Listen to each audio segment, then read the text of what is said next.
The time is now 6 o'clock. I'm going to call the Vacaville City Council to order. It is August 24th, 2021. Can we have roll call, please? Council Agency Authority Member Stockton. Here. Ritchie. Here. Silva. Here. Roberts. Here. Wiley. Here. Vice Mayor, Vice Chair Sullivan. Here. Mayor Chair Roulette. I am here. If you can, please stand with me for a moment of silence.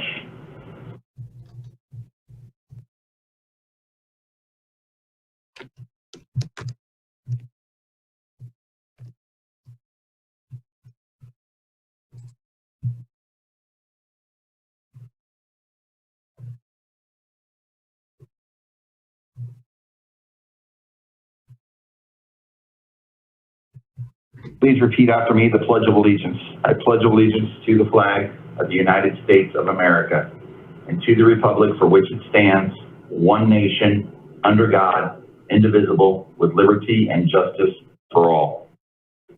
We are going to adjourn to closed session and we will reconvene at 7 p.m. Thank you.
All right, I'm just making sure that everyone is back on. I think I see everybody back on. So I'm going to reconvene the meeting and we'll move to item 4, approval of the agenda. Mr. City Manager, are there any items on the agenda that we need to change? No, thank you. Can I have a motion for approval? Sullivan will move it. Second. I got a motion and a second. Can we have a roll call vote, please? Councilmember Sullivan, Yes. Councilmember Stockton, Yes. Councilmember Ritchie, Yes. Councilmember Silva, Yes. Councilmember Roberts, Yes. Councilmember Wiley, Yes. Mayor Roulette. Yes. Before we move to item 5, I would like to read a quick script for recusal of myself from the 10B item. To avoid any potential conflicts of interest, I'm going to recuse myself from participating in 10B regarding the Oak Grove apartment project. I do not believe that I have a conflict in this matter, but out of abundance of caution, I will recuse myself from participation at this time until I've received further direction from the FPCC. Does any other council member need to recuse themselves tonight? I see none, so we'll move to item 5, approval of minutes. Can I have a motion for approval? Sullivan will move it. Thank you. Wiley, second.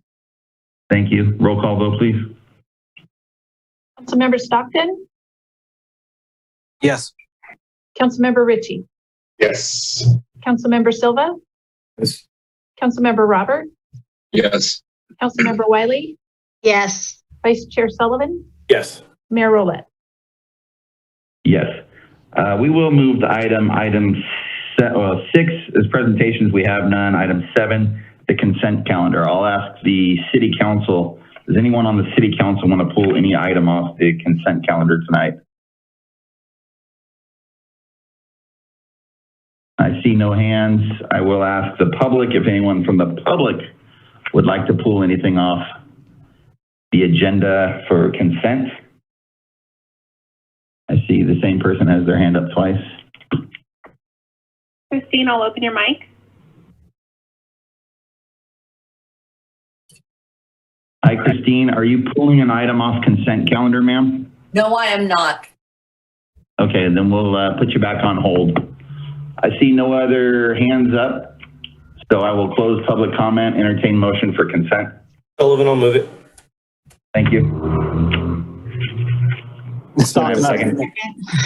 Thank you. Roll call vote, please. Thank you. Councilmember Ritchie, Yes. Councilmember Silva, Yes. Councilmember Roberts, Yes. Councilmember Wiley, Yes. Vice Mayor Sullivan, Yes. Councilmember Stockton, Yes. Mayor Roulette. Yes. We will move to item 8, business from the floor. This is time to address the council with issues that are not on this agenda, but are within our council matter jurisdiction. I am opening up the mics. I don't see anyone. I'm going to close public comment. Actually, no, I see Lori Jones jumped in. Go ahead, Lori. Thank you. I just wanted to reiterate from the last meeting is I know that we had to go to Zoom meetings for this one and probably for at least the near future, but I would like the city to consider when they are starting to do public meetings, if we could do a hybrid of a combined in-person and Zoom. There are some people that are in the sensitive groups that are not comfortable being in groups. And then there's other people that are not comfortable using Zoom. So I would ask that we use a combination until we get back to normal. Thank you. Ma'am. See no other hands. I'm going to close public comment. We'll move to item 10A, Mr. City Manager. Excuse me, Ms. Mayor. We have item 9A, our one public hearing. I apologize. Go ahead. Thank you, sir. So this is a resolution of the City Council confirming unpaid assessments for weed abatement. Our Fire Chief, Chris Concepcion, has a presentation. Good evening, Mayor, Vice Mayor, and council members. Actually, presenting tonight will be our new Fire Marshal, Jill Childers. I'll turn it over to her right now. Good evening, Mayor, Vice Mayor, and members of the City Council. This evening, I would like to discuss weed abatement lanes 2020. Next slide, please. The City of Vacaville is responsible for working with property owners to gain compliance with the city's weed abatement requirements. In the City of Vacaville, we enforce Vacaville Municipal Code Section 15.20.271.040G. These requirements focus on parcels based on property size. And the second section we enforce is Vacaville Municipal Code Section 8.04, abatement of weeds and rubbish. This requirement focuses on more residential neighborhoods. Next slide, please. We will be discussing two different locations and the process we follow for both locations on the abatement and the hearing we are having this evening.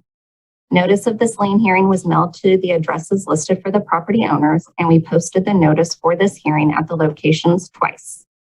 In the notice, we made the property owners aware that they had until the day prior to the hearing to pay in full or to call with any questions about the amount due or the process we followed. Lastly, we also published the information about this hearing in the Vacaville Reporter on August the 14th. Next slide, please. The first location we will discuss is 524 Spring Lane. This is a GIS image of this parcel so you can see the location and how close it is to houses within the city of Vacaville. Next slide, please. The process we followed for 524 Spring Lane is we first issued a courtesy notice that was mailed to the property owner, Spring Valley Estates, on April 2nd of 2020. This notice was delivered back to our office undeliverable on April 19th. On June 11th of 2020, a notice in order to abate was mailed and our staff tried to deliver a notice in person. The legal mailing address for this property owner is located in the city of Fairfield. We then mailed an intent to apply for an abatement warrant on June 30th of 2020. This notice again was delivered back to our office undeliverable on August 1st. An abatement warrant application was filed on August 3rd of 2020, and the warrant was issued to us on August 10th. The warrant was posted on the property before the abatement on August 12th, and we abated the property using a city contractor on August 17th of 2020. Next slide, please. These are some before and after photos of the abatement that took place at 524 Spring Lane. If you look at the before photo, that is a property line with some fencing, and you can see how tall and dense the weeds are in that area. And if you look at the after photo, you can see that the city's contractor has knocked down those weeds completely, and that fence line is now cleared. Next slide, please. Again, this is another before and after. This is taken from the city street. This is the front of the property that actually fronts that particular street. In the first photo, you can see the weeds are tall and pretty thick. And then after the after photo, you can see the weeds are all mowed down and have been removed from the property. Next slide, please. This is the second location we will be discussing this evening. It's parcel number 0135-161-110. When you look at this parcel, you can clearly see that there is an apartment complex on one side of this parcel and a housing development on the other side. Next slide, please. This particular abatement is slightly different because we abated this property due to the hazardous condition it was in. So we used Vacaville Municipal Code Section 8.04.060 and 8.04.110, which gives the city emergency authority to address immediate dangers. Our fire crews responded to a fire at this location on August 27th of 2020. Even after this first fire, crews were concerned about the number of eucalyptus trees on the lot that were damaged in the fire and how tall and thick the weeds at the location were. There was also a history of encampments in this area during this time. Next slide, please. An emergency abatement was granted to Fire and Public Works on August 31st of 2020.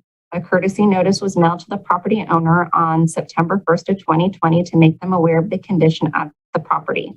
Please keep in mind that code had tried to reach out to this property owner prior to these events to address the encampment concerns on the property, and those notices were always returned to our office as undeliverable.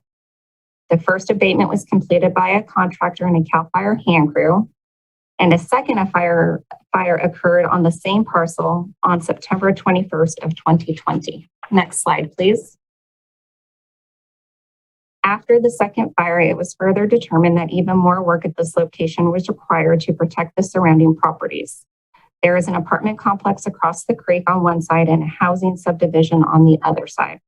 The cost of the second abatement was approved by the City Council in November of 2020 due to even more trees being damaged in the second fire, and this abatement was large and involved the removal of many on-site trees.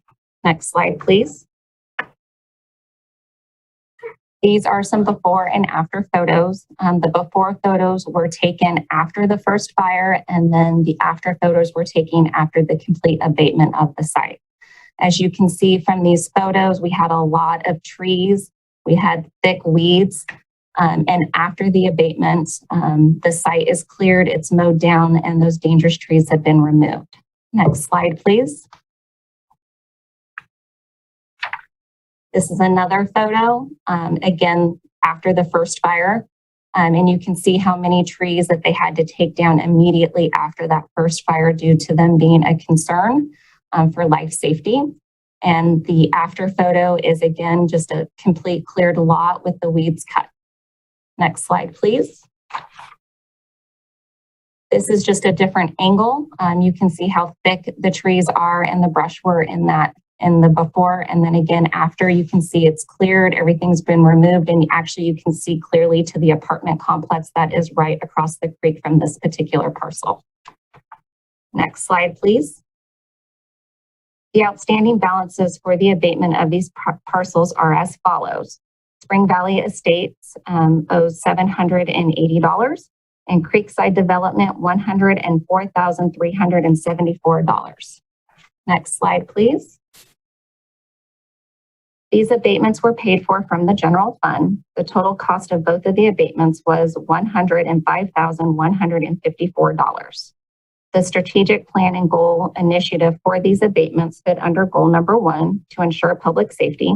The city's weed abatement program does help to provide defensible space to better protect homes and structures located within the city of Vacaville.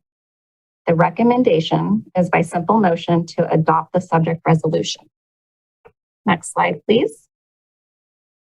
Are there any questions? Thank you for the presentation. I'm going to open up to public comment. Seeing no public comment, I'm going to close public comment, entertain motion. Stockton, I motion, and congratulations on becoming our fire marshal too as well. Thank you. Very nice. Second. I have a motion. Do I have a second? Second. All right, roll call vote. Councilmember Silva, Yes. Councilmember Roberts, Yes. Councilmember Wiley, Yes. Vice Mayor Sullivan, Yes. Councilmember Stockton, Yes. Councilmember Ritchie, Yes. Mayor Roulette. Aye. We'll move to item 10A, Mr. City Manager. Thank you. So this next item has a variety of different actions that are designed to facilitate the preservation and rehabilitation of some existing affordable housing within the city. To walk you through this presentation, Emily Cantu, our Housing and Community Services Director, has a brief presentation for you. Thank you very much. Good evening, Mayor, Vice Mayor, and council members. I wanted to start by letting the council know that we have received comment from the public on this item. One member of the public had questions regarding Vacaville Community Housing, the nonprofit dissolution, and their financial audits as it relates to the promissory notes, the lease, and their partnership in the properties, as well as a question on the rehabilitation budget proposed by the new property owner. With that, next slide, please. So tonight, staff is asking the council to consider approving new ownership entities and property management, accepting payoff of 2 loans with waiver of 50% of the accrued interest for Vacaville Meadows and Lincoln Corner Apartments. And to adopt a resolution to allow resubordination of loans on Lincoln Corner to a new first lender, terminating an existing lease in order to sell the city-owned land for $300,000. And this would all, as the city manager mentioned, serve the purpose of preserving and rehabilitating those affordable housing properties. Next slide, please. So again, just a summary of the recommendation from staff this evening is to authorize the city manager to approve the new ownership entities, the new property management company, and accept payoff of the loans and adopt the subject resolution. Next slide, please. So there's a bit of history to share with you and background. In 2001 and 2005, the former redevelopment agency and the city assisted in the new construction of 134 rent-restricted apartments, which is Lincoln Corner Apartments, and the acquisition and rehabilitation of 65 existing units into affordable housing units, Vacaville Meadows Apartments. There's a map of the location attached to your staff report. At that time, limited partnerships were formed to be the owners. Vacaville Depot Limited is the owner for Lincoln Corner Apartments, and Vacaville Meadows Limited is the owner for Vacaville Meadows Apartments. The owners then access tax credit and other financing for the projects. The partnerships included the tax credit investor limited partner, the private developer for each project, and the local nonprofit affordable housing provider at the time, Vacaville Community Housing. Next slide, please. The redevelopment agency assistance included below market rate loans using affordable housing set-aside funds, and the city assistance included below market rate loans using state affordable housing grants. The redevelopment agency also leased the land for Lincoln Corners to Vacaville Community Housing, VCH, who then assigned that lease and its rights and obligations to Vacaville Depot Limited, the Lincoln Corner property owner. The lease term is 60 years and the annual lease payment is $6,008. When redevelopment was dissolved, the redevelopment loans and the lease moved to the purview of the city, who elected to become the successor housing agency at that time. In 2012, the city council took action to restructure the loans that were on the properties to ensure preservation of the units. They were having some financial difficulties at that time, and that ensured they could continue being able to provide restricted and reduced rents to the community. In exchange for that, the properties recorded a new 55-year rent restriction agreement on the property, and they need to continue to provide decent, safe, and continued affordable housing to very low and low-income households. And at the time, the properties assisted the city with meeting redevelopment law at that time, the city's housing element goals, and our regional housing needs allocation goals. Next slide, please.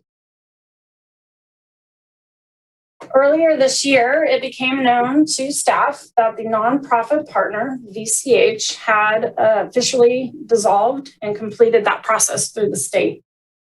Without a nonprofit in place, the properties became vulnerable to significant property tax liability, which jeopardized the ability of the properties to keep the rents low and affordable.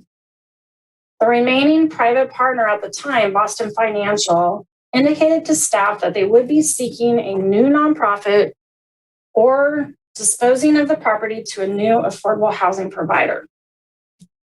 City staff were later contacted by a new partner owner of Vacaville Meadows and Lincoln Corner, Post Investment Group. Post is a 15-year-old real estate firm that specializes in affordable housing. They have owned or operated more than 24,000 units. They also notified staff of a new nonprofit partner named Foundation for Affordable Housing 5, Lincoln Corner, LLC, and also the new property management company brought in by Post named Aperto. Next slide, please. As the new owner, Post evaluated both properties' financial and physical condition, and they see an opportunity to conduct significant needed rehabilitation work to the properties. This can be accomplished with the city's assistance by restructuring the existing debt, resubordinating loans to allow them to refinance their first loan, and selling or leasing for an additional 99 years the land for Lincoln Corner. Post can then obtain almost $3 million to put back into the properties to make the needed improvements. A list of the proposed improvements is included with the staff report as attachment 3. Next slide, please. Post has requested that the city approve the new owner, partners, and the property management company and allow for payoff and resubordination of existing city debt. They have asked to pay off a city home loan at Vacaville Meadows in the amount of $952,000 plus about $205,000 in accrued interest, which is 50% of accrued interest. They have requested to pay off a city home loan at Vacaville Depot in the amount of $975,610 and about $220,000 in accrued interest, which is 50% of the accrued interest on that loan. In addition, they are asking if the city will sell the land that is currently leased for a purchase price of $300,000 or lease it for an additional 99 years, and then resubordinating the remaining loans for Vacaville Depot Limited to a new first lender. Next slide, please. Staff is recommending approval of these requests by Post because they are appropriate actions to take for the benefit of the community as well as the properties and their residents to preserve existing affordable housing, improve the property conditions with a almost $3 million investment, relieve any potential property tax liability and risk to losing affordable housing units in Vacaville. It would also provide about $2.4 million in cash to the city to be used for affordable housing activities that would otherwise not be received until the loan terms ended in 2031, because those loan payments are currently deferred until that date. And staff is recommending to sell the land versus leasing the land for an additional 99 years. This recommendation is because it would provide an additional, in addition to the $2.4 million, it would provide an additional $300,000 in upfront funds for affordable housing activities in lieu of receiving only $6,000 a year in rent for over the 99-year time. It would also relieve the city of any liability connected with being a landlord. This is also the only affordable housing property that has a lease tenant-landlord relationship. All the other affordable housing properties, the city did sell the property to the affordable housing provider. And finally, just a note on that, the existing rent restriction and all the other covenants on the property, including monitoring, reporting, et cetera, would continue. Next slide, please. Upon reviewing the existing documents, they were written at the time to allow the city manager to approve all the requests except for the sale of the land.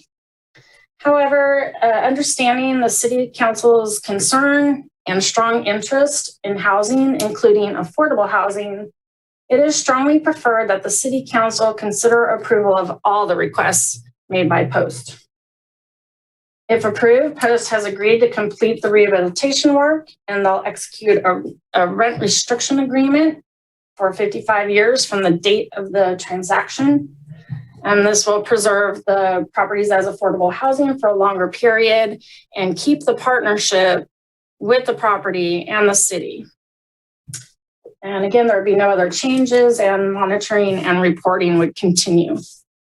Next slide. In order for the city to enter into a purchase and sales agreement, if approved, the finding you see on this slide has been made regarding disposition of real property for the common benefit. Next slide, please. Next slide, please. The action is exempt from the California Environmental Quality Act. Next slide, please. There are no funds requested for this item.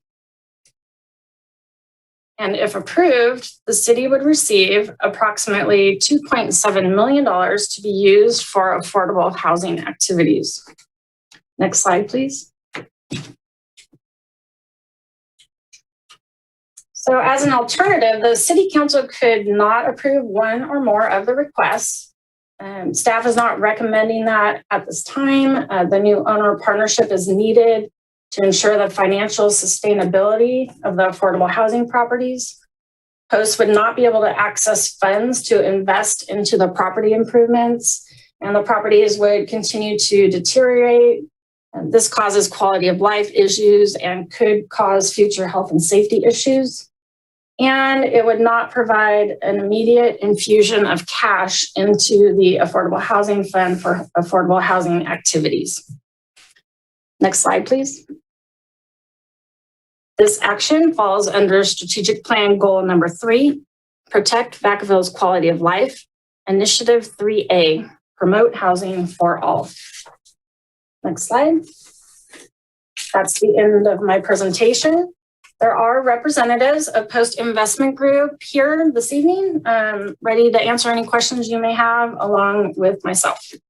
Thank you. Thank you for the presentation. I'm going to open it up to public comment. I see no public comment. I'm going to close public comment. I'm going to bring it back to the council. I have Councilmember Silva. Go ahead, Councilmember Silva.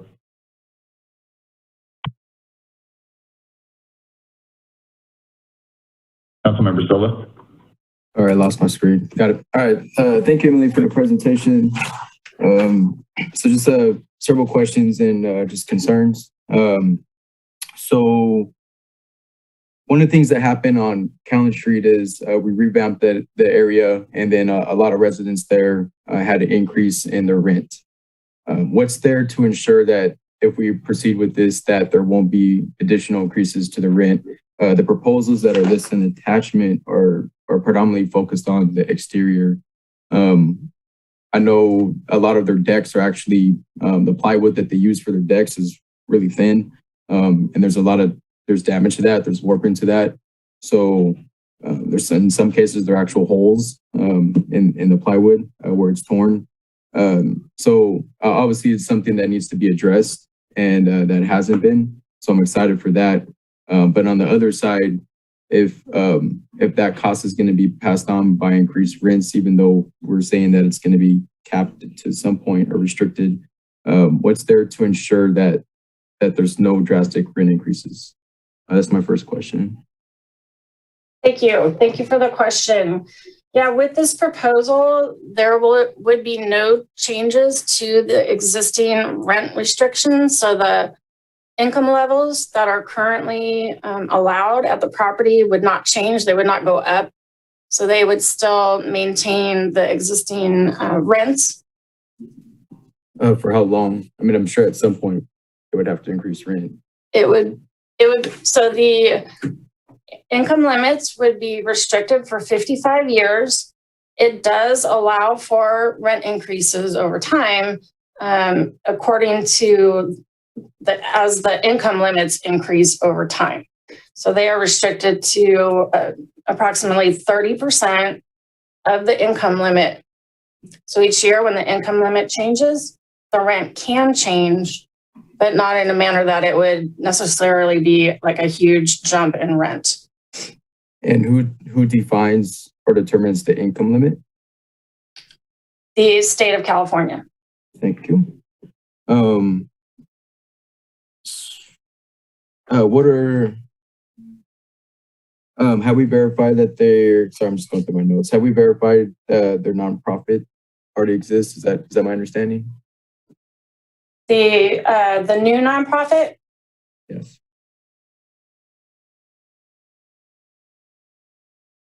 I'm sorry, Councilmember Silva, can you repeat the question? Sorry, my understanding in the presentation, they've established a nonprofit.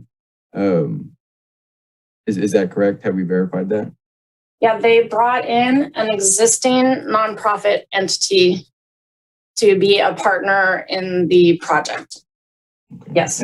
And we verified that that nonprofit is legit? I could do a little more verification on that.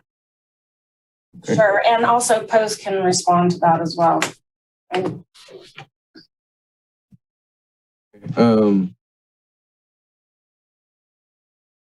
And just to and can you just please clarify whether or not why we have to in order to ensure that there's restrictions that we have to go through this nonprofits? I'm just not clear on that process. Sure. Yeah. Thank you. The purpose of the nonprofit entity is for property tax purposes under and I'm not an expert, but under tax codes. In order for the affordable housing project to qualify for some exemptions to lower the property tax liability, there does need to be a nonprofit partner. Okay. Thank you for explaining that. So I think just, again, when I first read this, one of my main concerns was just, making sure I protect the tenants from both the Meadows and the Lincoln Apartments. I understand the laid out, benefit to the city. So I just, I guess where I'm just troubled at is I just want to make sure that this is something that's protected. What I don't want to see is we do these improvements and it's something where we pass those increased costs on to the residents. And then kind of put them at another disadvantage. And then in a sense, we're essentially maybe even using those funds to help compensate or subsidize that increased cost. So I guess one thing I'm kind of looking for is just some type of written reassurance that won't happen. And if you can help point me to that, I'd be happy to. I see other questions, so I can research that while you're addressing the questions. Okay. It's not available. Yeah, I think that would be the rent restriction agreement that Post has agreed to enter into, and the city attorney and I will work together with Post to complete that agreement to ensure the rent restrictions remain as they are.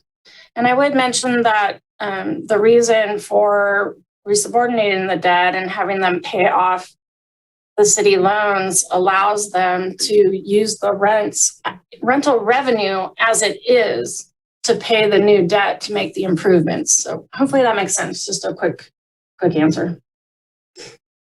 All right. I'd like to hear the rest of the comments. Thank you. Councilmember Wiley. Thanks. So my question was what you just said. So they get the $3 million to do the revenue because they can use the rental. And is that what you said? Yes, they will use the rental income, the rental revenue to pay the debt service on the new loan. The new loan will give them the $3 million cash to invest back into the properties.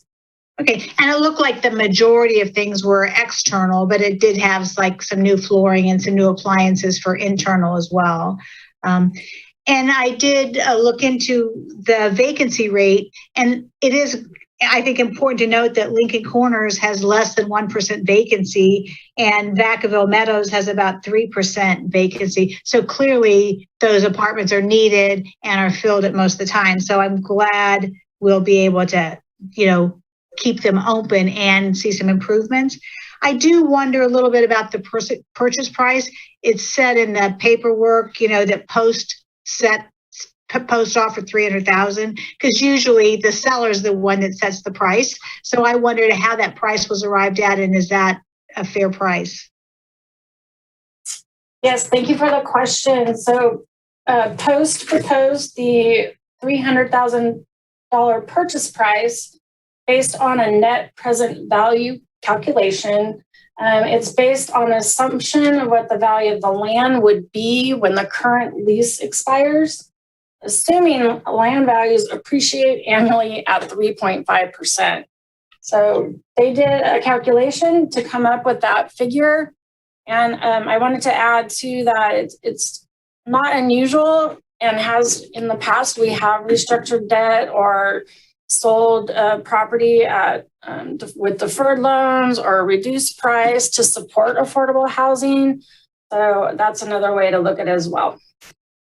Right. And then we've said this a couple of times, but so you said it would remain rent restricted, but I just wanted to make sure it would be rent restricted at the low and the very low level. So that's correct, right?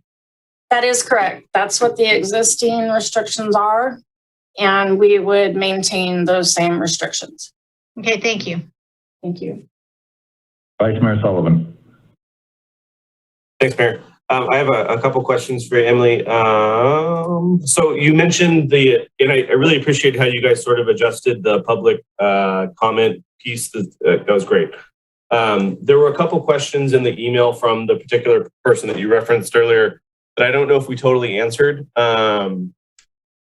Did you respond back to her yet, or are you going to respond back to her and CC the council, or should we answer those questions now, or what do you prefer?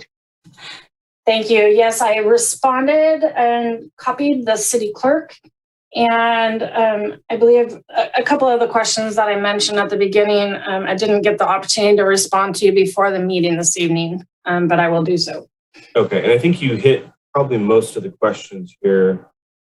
I'm reading the email, I apologize. Okay, I guess I'm good. My other kind of points are things that I wanted to ask. So the property ownership piece.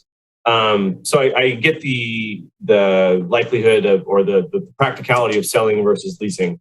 How do we ensure though that the property, if we no longer own it and control it, stays in use for the purposes of affordable housing? So like, how do we make sure that we don't sell it and in 10 years the developer sells it and puts up high rises, or not that would happen, but do we have tools or ability within the real estate agreement to make sure that the property is used for the intended purpose it is today, either for the 99 years or kind of whatever that would be? Is there a way to guarantee that?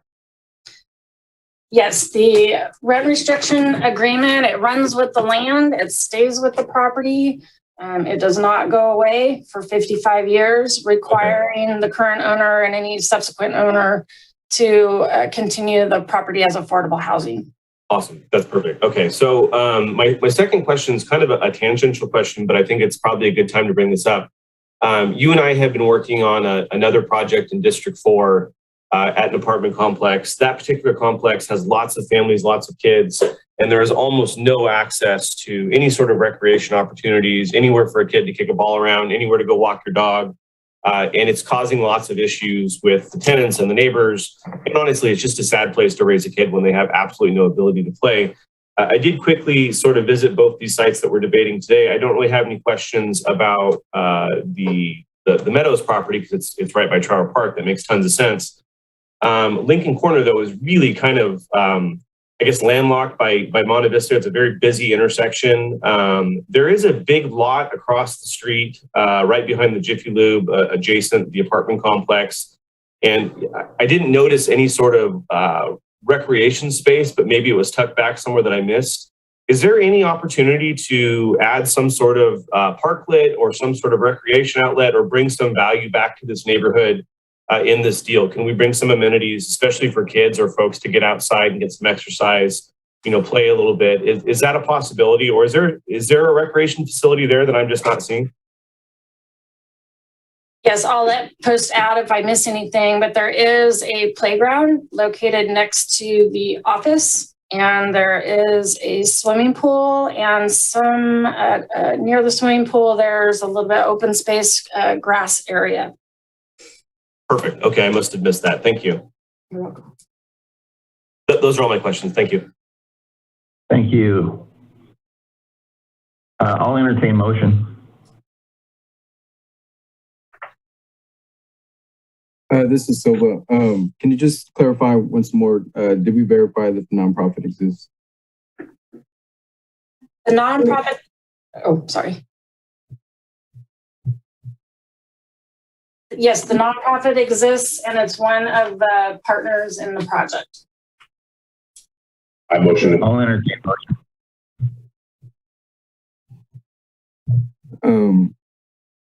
I see. Sorry, I see hands up from the panelists. Or is those? Does anybody want to make a motion? I motion to approve it. Thank you. Does anybody want to second it? I'll second it. Roll call vote. Can I make a motion to amend that?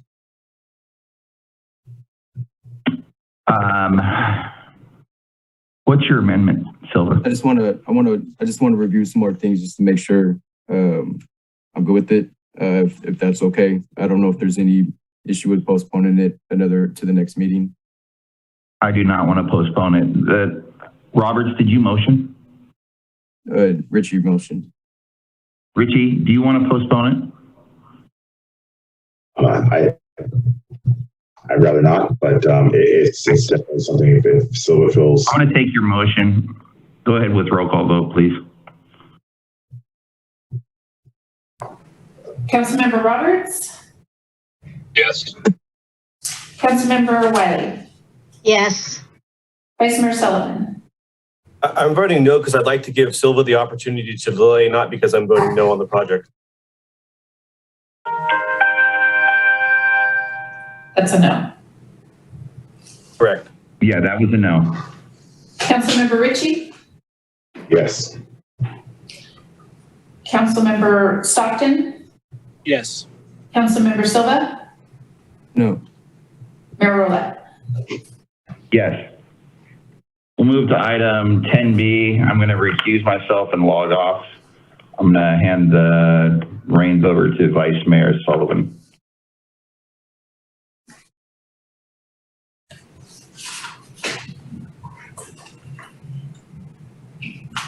All right. This is going to be rough, guys. I got my training wheels on, so city manager, help me out here. We are moving to item 10B. City manager, you want to kick us off? Certainly, thank you. So this next item is a continuation of this particular project. Tonight we're considering alternative sites for the zone change for the Oak Grove apartment project at 475 West Monte Vista. Again, this is a continuation of this subject. Once again, Emily Cantu from our Housing and Community Services Department is here to make a presentation. Thank you, City Manager, and good evening again, Vice Mayor and council members. I would like to start this item as well by letting you know that comments from the public have been received on this item. One, a letter of support for the project was received, and a member of the public submitted questions regarding the pre-development loan expense and the conditions it will be forgiven. And a request was received to postpone the item due to questions about proper noticing. Those comments also included a comment that the options don't convey all options available. Questions regarding the CEQA exemption for this item and why there was a pre-development loan. Also, the comments for that public comment was disagreement with option 1. And with that update, next slide, please. Staff is requesting that the City Council consider alternative sites prior to the next step in the residential overlay zone change for the Oak Grove Apartments project on Orchard Avenue. Next slide. The recommendation tonight provides a few options for the council to consider. Option 1 would be to determine there are no available city-owned properties appropriate as alternate locations. The project would proceed to the next step in the rezoning process for the Orchard Avenue location. The second option provided is determined there are available city-owned properties as alternate locations. The project will not proceed to the next step in the rezoning process for the Orchard location, or council could provide other direction to staff on desired next steps. Next slide, please. So some history on the proposed Oak Grove project. On June 11, 2019, the City Council updated the Housing Disposition and Development Strategy, which is included as Attachment 1, and they approved an exclusive negotiation rights agreement with Eden Housing to negotiate a disposition, development, and loan agreement, DDLA, for affordable housing and an associated community room on the city-owned housing property on Orchard Avenue. Then on July 28, 2020, the City Council approved a DDLA with Eden Oak Grove investors for the development of 67 apartments at restricted rents. Other DDLA terms included an acquisition loan for fair market value to be determined, a construction loan in the amount of $1,070,000, a $1.43 million pre-development loan, and the DDLA terms also provide that Eden is responsible for identifying, seeking all required city approvals to develop the site as described in the DDLA. Next slide, please. Since approval of the DDLA, Eden purchased the adjacent privately owned property. They conducted all work needed to create all the reports, materials, and documents required to submit the appropriate applications to the city, including a required zone change application. To date, almost $665,000 of the pre-development loan has been expended. In addition, 3 neighborhood meetings were held, 2 hosted by Eden and 1 hosted by the city. Eden also obtained a $1.1 million grant from Community Action Partnership Solano Joint Powers Authority for this development. Next slide, please. At the May 25th, 2021 City Council meeting, Council considered a request to initiate a residential overlay zone change for the Oak Grove Apartments project. The property is currently zoned neighborhood commercial and requires a rezoning to add a residential overlay district to allow multifamily development on the site, subject to the approval of a planned development permit. Based on community feedback received during the neighborhood meetings and other meetings held with community stakeholders, Eden made significant changes to the proposed project. The current proposed project includes 55 apartments. It was 67, 2 3-story buildings. The project previously included a 4-story building. It also provides community room and common open space within the existing oak tree grove and other tenant amenities, including space for the Vacaville Boys and Girls Club for new and existing tenants in the adjacent Eden-owned apartments. Next slide, please. At the conclusion of the May 25th meeting, the City Council approved initiation of the zone change and directed staff to bring back alternate locations and possible expansion before the next step in the rezoning process. Next slide. Prior to the council actions in 2019 and 2020 that resulted in the DDLA, other sites had been considered. The city-owned property on Brown Street was considered. Multifamily is not compatible with the airport land use zone regulations. And currently there's an application for recreation components, a grant for recreation components on that site. And a portion of the property is under exclusive negotiation with the Vacaville Neighborhood Boys and Girls Club. City-owned property on East Monte Vista and Scoggins was considered. The 72 apartments that were proposed at that time would not fit on that site. And that site is now under exclusive negotiations with Habitat for Humanity. Eden also looked into privately owned sites, a commercial site across from Lincoln Corner on Markham Avenue, and also a vacant lot on the northwest corner of Orchard Avenue and Monte Vista. However, neither of those properties ended up working out for this project. Having received direction from council at the May 25th meeting to bring back alternate sites and possible expansion, staff reviewed additional city-owned housing sites and other city-owned properties. Next slide, please. Of the approximately 600 city-owned properties, the majority are improved or planned for improvements to be made by the city. For example, creeks, bike paths, parks, facilities, planned park detention basin, and utility infrastructure improvements, etc. Of the remaining properties, staff did not analyze parcels that were too small, were irregularly shaped, were inaccessible, and are incompatible for the proposed project or any expansion. The 5 remaining parcels were analyzed based on comments received, 3 additional sites were analyzed for a total of 8. The analysis of all 8 sites are included as attachment 3 of the staff report. Next slide. This action is exempt from the California Environmental Quality Act. Next slide. There are no funds requested for this item. However, if option 2 is selected, the pre-development funds would not be repaid. Next slide, please. Alternatives. If option 1 is selected, again, the project will proceed to the next step in the zone change process for the Orchard Avenue location. If option 2 is selected, the project would not proceed for the Orchard location. The agreement with Eden would be terminated.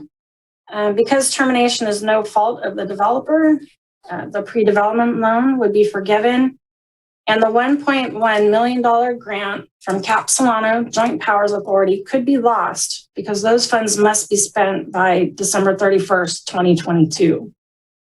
Finally, council could select an alternate site.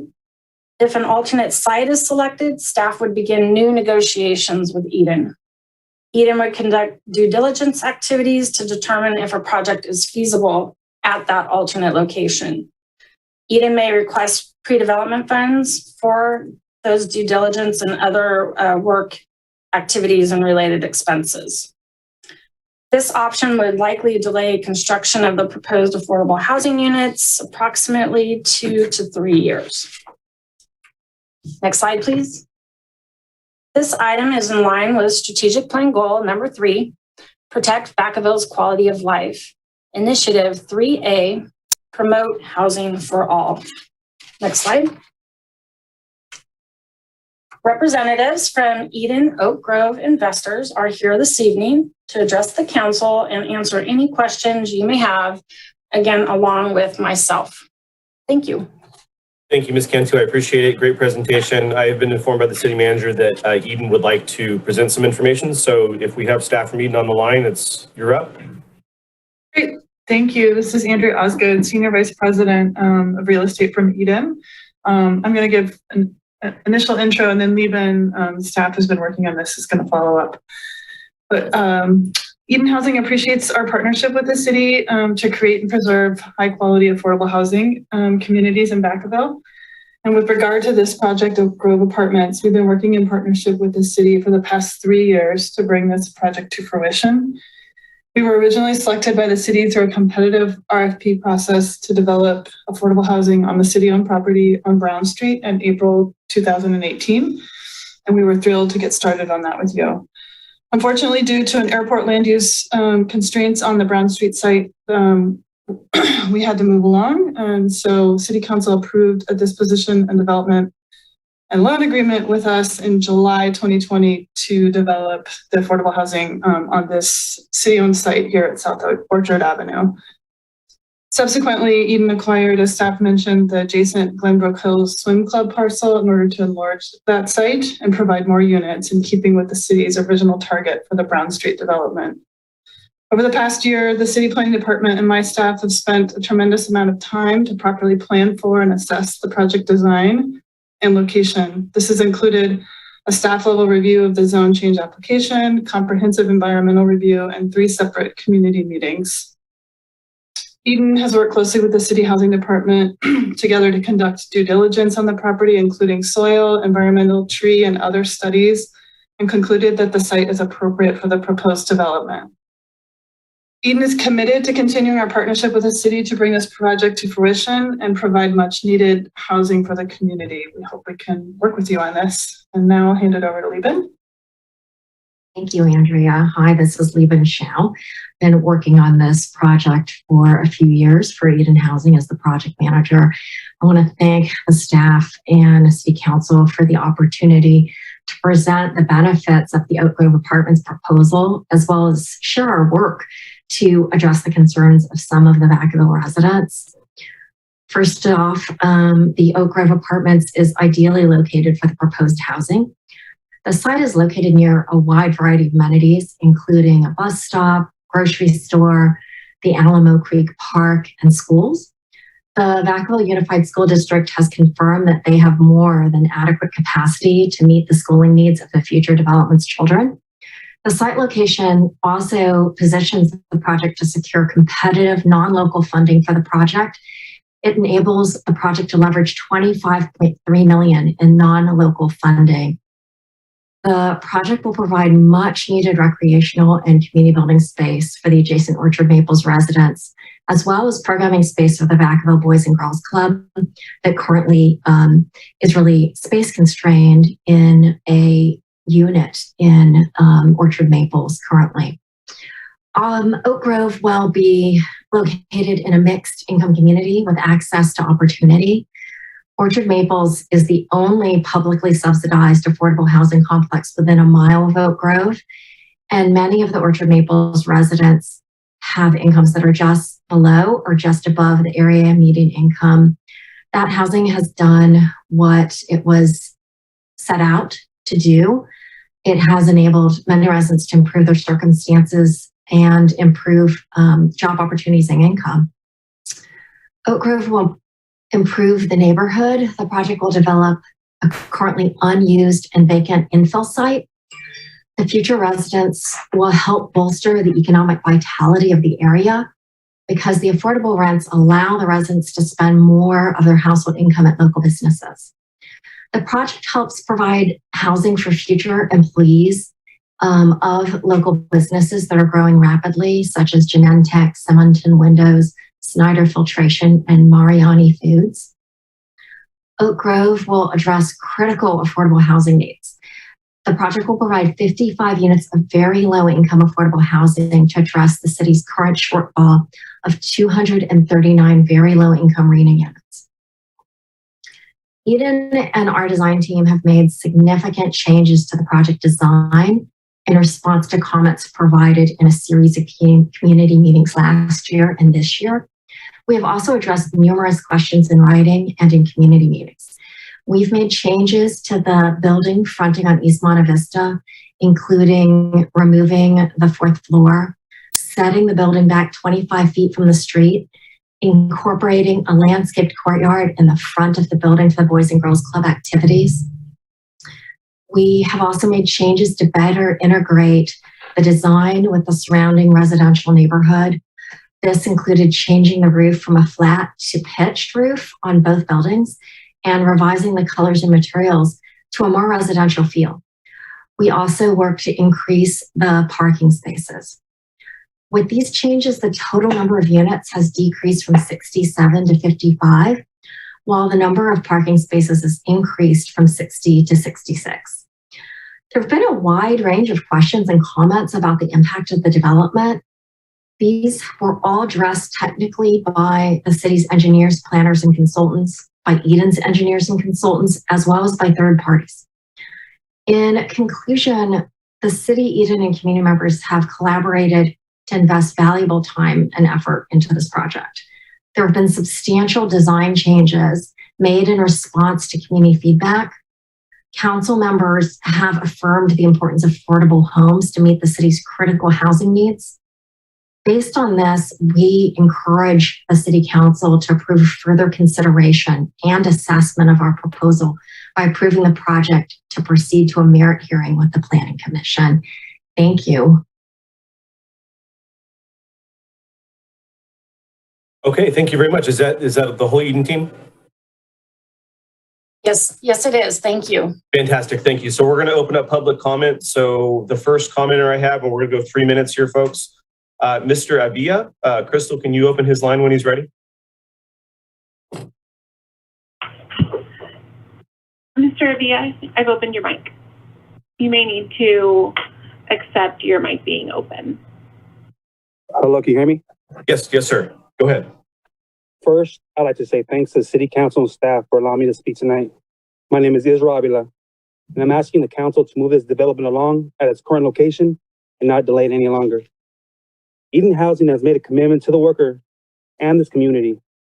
I myself have worked in the trades for 20 years, and I've worked union and non-union. It was a commitment like Eden Housing has made with the carpenters that allowed me to go into a 4-year apprenticeship program roughly 9 years ago, and to start your career where I'm able to provide for my family and my community. Eden's commitment has made sure the workers on the project make a livable wage, provide training to be successful, and provide health care for not only the worker, but also their family. Eden is a good partner for everyone. For these reasons, let's move this development along.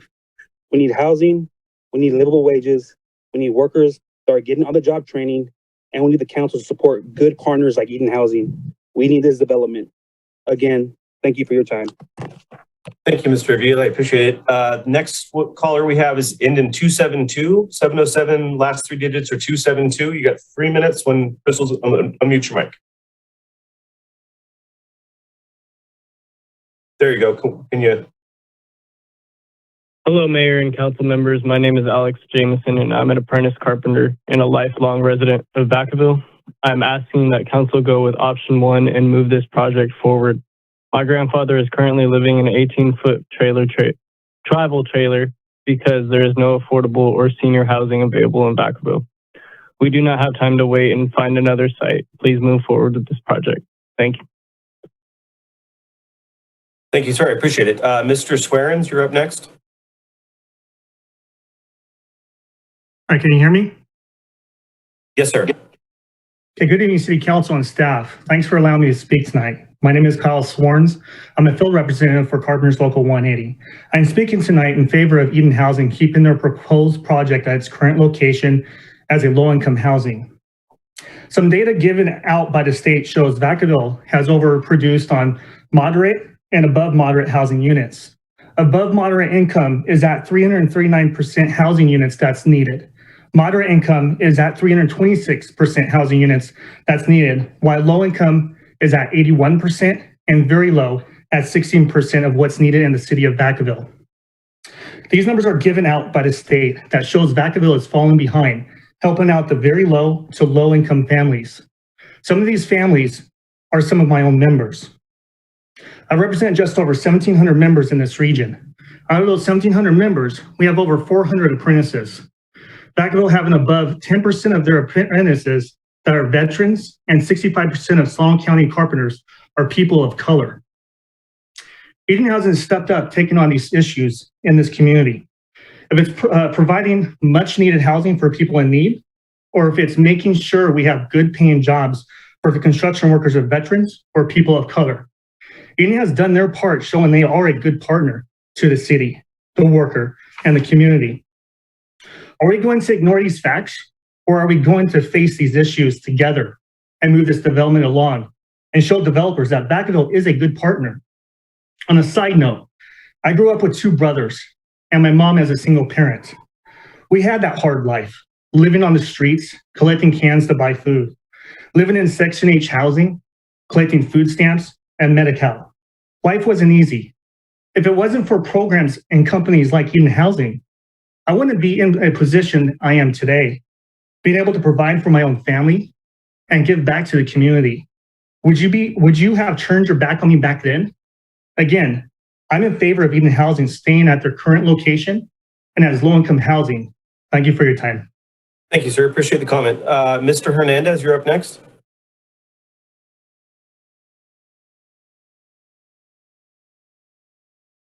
Hello, can you hear me? Yes, sir. Good evening, members. First off, thank you for taking my call and allowing me to speak. And thank you for the service to the community that you do. Again, my name is Omar Hernandez. I'm calling today in support of the Eden Affordable Housing. I'm a former United States Marine and have served for 6 years, give or take. I was able to get into the Millwrights Apprenticeship Program and through Helmets to Hard Hats, actually, for the Veterans Program, which is, it gives us veterans the ability or an opportunity to go through a trade school. The carpenters unions not only offer carpentry, but they also offer they also offer specialty crafts as well. I happen to choose millwrights due to its emphasis on precision machinery. I've been a member for about 10 years. The union has given me and my family the ability to live a lifestyle that nowadays seems just to be a dream. It has given me the ability to be the sole provider while at the same time having my wife stay at home and take care of my family and my children. Partnerships like this, like Eden Housing, are a great way to create careers for our men and women who serve our country through Helmets to Hard Hats. And so with that being said, I really would like for you guys to approve and move forward with the Eden Housing development. Thank you for your time. Thank you, sir. Appreciate the comment. Mr. Harris. Can you hear me? Yes, sir. Okay. Good evening, City Council. My name is Steve Harris. I am asking the council to support Eden Housing development at its current location. I have 35 years in the trade, and one day I would like to retire and not worry about it. It's partnership and organizations like Eden Housing that will make that happen. They have showed that they care about the workers in this industry. When they agreed to partner up with the Carpenters Union, we need more organizations and cities to step up like Eden, and has to make the commitment to training, livable wages, and healthcare. One way to battle the low-income housing is to pay livable wages on your projects. Another is to give training to be successful in this industry. Eden Housing has made a commitment to the workers and the community. I hope the City Council can and will support a good organization like Eden Housing who wants to make the best for City of Vacaville. Thank you. Thank you, sir. Appreciate the comment. Ms. Bentler, Kim Bentler. I've got a couple little comments. Thank you for taking my comments. Right now, I do not accept the Eden Housing as proposed. I don't have any problems with the Eden Housing generically. We don't have this stuff, even as we say it right now, does not have the parking adequate. I did the math once, and I don't have my math unfortunately here, but with the number of units that are there are already in Eden Housing, approximately at least another 50% of spaces are needed for the vehicles there. And we're not going to, if we build this housing as done, there is not any extra parking. You're going to lose 8 spots that are used right now, and there's nowhere to put them on the street. People are already on the street. We can't do this. Yes, we need affordable housing and stuff. There's many doing the different options. Yes, we may have to spend a little bit, but there's a couple of different places that we're going to end up needing to put low-income housing in, 3 or 4 of the different options that are out there. There's the building height is still, I like the way they changed it. It's much better, but it's still, the building height is not the same as the commercial buildings, which are all limited to 2 stories. So we're not even following, you can't just change housing limits. If the commercials couldn't build that high, how in the heck can you let the apartment buildings? Regular apartments that aren't low income have much more parking, that don't have to have people out in the streets. The whole Eden right now, there's more than 50%. It's double the parking, because I actually counted once. It's more than double the parking is out in the street. We can't do this in that area. There's just no more spots. Because the next thing, you can't go park in the grocery store's lot. And I will say, I didn't even know there was a food place there, and I live in the area. You can't go park next to the fireplace. You can't go park in front of the old people's home or the rehabilitation home. I call it old people's. My mom's in a rehabilitation. So it's just physically impossible. The idea is a great idea, just the wrong place with the way it's currently set up still to this day. Thank you. Thank you, ma'am. Next speaker, Mr. John Del Pirio. Hi, good evening, Vice Mayor Sullivan and council members. Thank you for letting me speak tonight. My name is John Belperio. I'm a lifelong Vacaville resident. I'm kind of taken aback just by the fact that Eden's been at this for 3 years.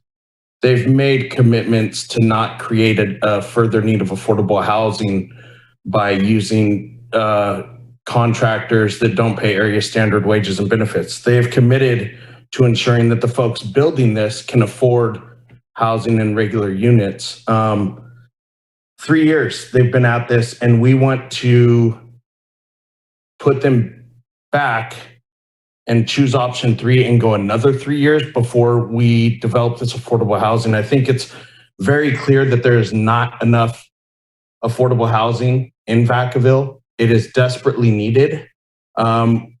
We hear this all over the place. We need to build this somewhere else. We need to build this somewhere else. And what that means is I don't want people that are low income living next to me. And I'm just taken aback because I love Vacaville. I think this is an amazing community, but when I hear things like this and we're having another meeting trying to move this project and delay it even more, it's just, I think we're better than that.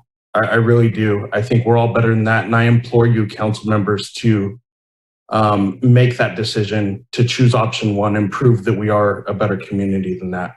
We need to build affordable housing and we need to do it now. So please choose option 1. Thank you. Thank you, sir. Miss Lori Jones, you're up next. Thank you. Why did the planning group only look at city-owned property? It is basically stating that the Orchard Monte Vista site is the best of a limited bunch, instead of looking at the best fit for this project. This need for a quick solution is due to the city housing development going into contract with Eden Housing for the project prior to researching the feasibility of the project, and now is in a scramble to find a site to fulfill the contract.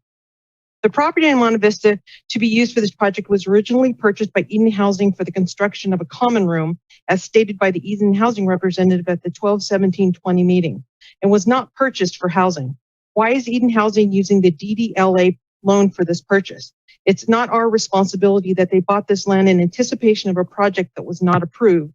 I'm sure the city staff did not give them guarantees.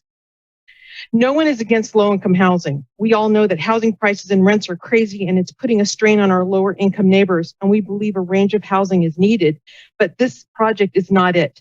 Understand that 38% of this project is not affordable housing. All communication and website descriptions call the Oak Grove apartment project multifamily. That is not an accurate description. The Oak Grove project includes 21 units of supportive housing, up from the original plan number of 18. These are not multifamily units. These units are for supportive housing. At the final community meetings, it was disclosed that the supportive housing would be housing first. This information was not part of the community meetings. It was not part of the original or revised housing descriptions, and is not part of the descriptions on the City of Vacaville or Eden Housing website. Housing first is not housing for the barista, grocery clerk, or that make minimum wage, or the lower income families in Vacaville. This is specific institutional housing for the chronic homeless. Housing First participants are only screened as registered sex offenders. They can be addicted to substances and have severe mental health issues, and are not required to participate in the services provided in the housing management as a condition of the residency. It should also be noted that the Housing First units cannot be used for other types of low-income housing. If there are more units than Vacaville homeless, the apartments cannot be used for the barista, the grocery clerk, or the working family, but will have homeless residents imported from outside the area. This is not multifamily housing. This is institutional housing that is needed, but not in the middle of a residential neighborhood. The point for the alternative site was to identify sites that would allow the distribution of low-income housing throughout the city and not concentrate in pockets that will adversely affect the surrounding established neighborhood, and should not be based on placing the wrong projects in the wrong places just because a better site has not been identified. Again, our neighborhood is being used as the easy button to rectify a shortcoming in city planning. We've invested in our neighborhood, and once again, I point out that our neighborhood is not a consolation prize. Please do not move forward with option 1. Thank you. Thank you, ma'am. Ms. Krista Hill, you're up next.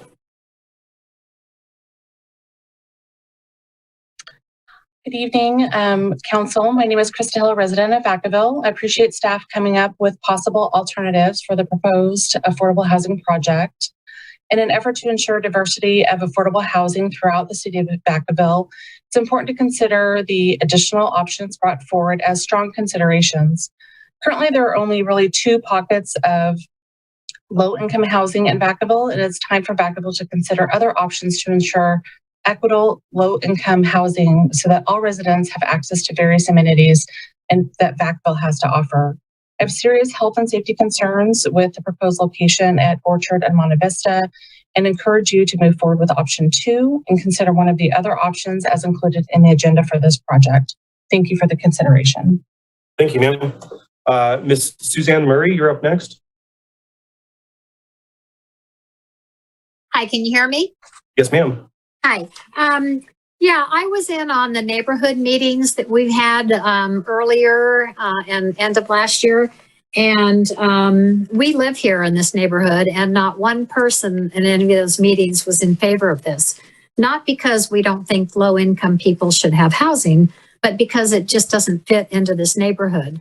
The traffic, the parking, as was previously stated. Miss Liebham, I'm sorry, I didn't pronounce your name properly, had told me that it was extreme low income, very low income and homeless, which, as again, we don't deny anyone housing. But the location with the parking problem and the traffic on Orchard and Alamo School, they don't even have room for 6th graders at Alamo. They would be turned away right now. And I think that you guys have not presented what the neighbors want in this neighborhood. You've gone around that. And I think that the first 3 or 4 gentlemen that spoke sounded kind of like it was from a script. And I don't even know if they live in Vacaville, to be honest with you. 3 stories is still too high. We don't have any 3-story buildings in this neighborhood. I'm thinking, what about Eden doing something like a single-story senior apartments? That would be wonderful. We need senior housing. And also, at the beginning of the meeting, when you were talking about the previous apartments, the Vacaville Meadows and the Lincoln Corners, sounded like those things didn't go too well. And now that's what you want to put here around the corner from where I live, that I've been here for almost 40 years. And food fare is going out. I understand that a Mexican market is coming in, which is very good.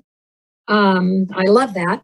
But I don't think that's going to provide everything that people coming into those apartments would need.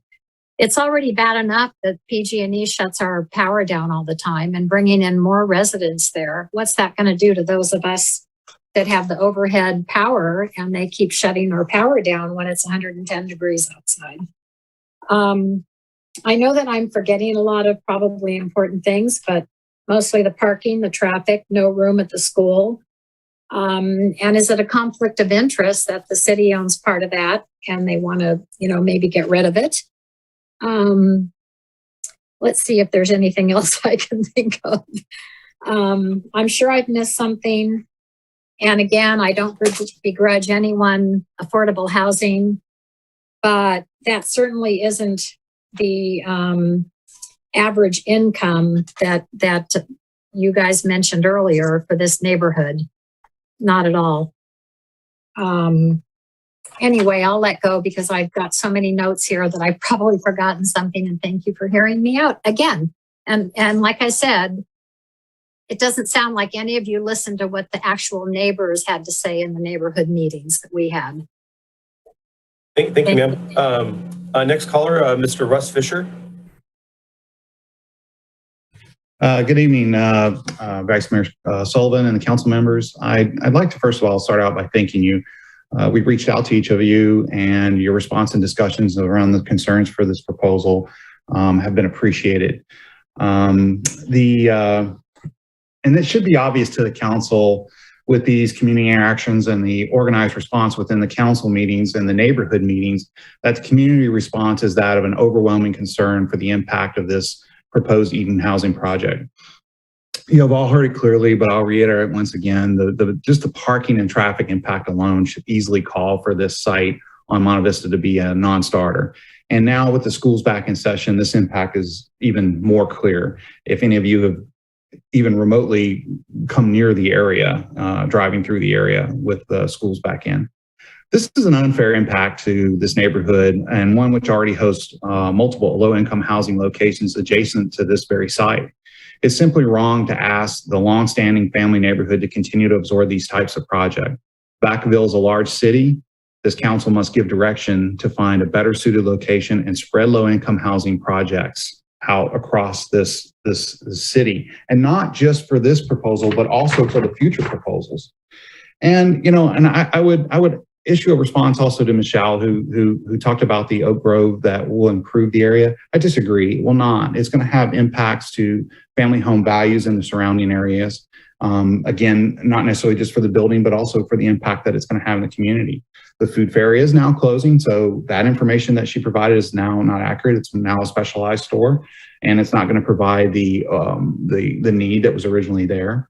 And as far as all the callers from the trades and the unions, to me, this was obviously petitioned by Eden Housing to sway the opinion for this project and the vote by the council.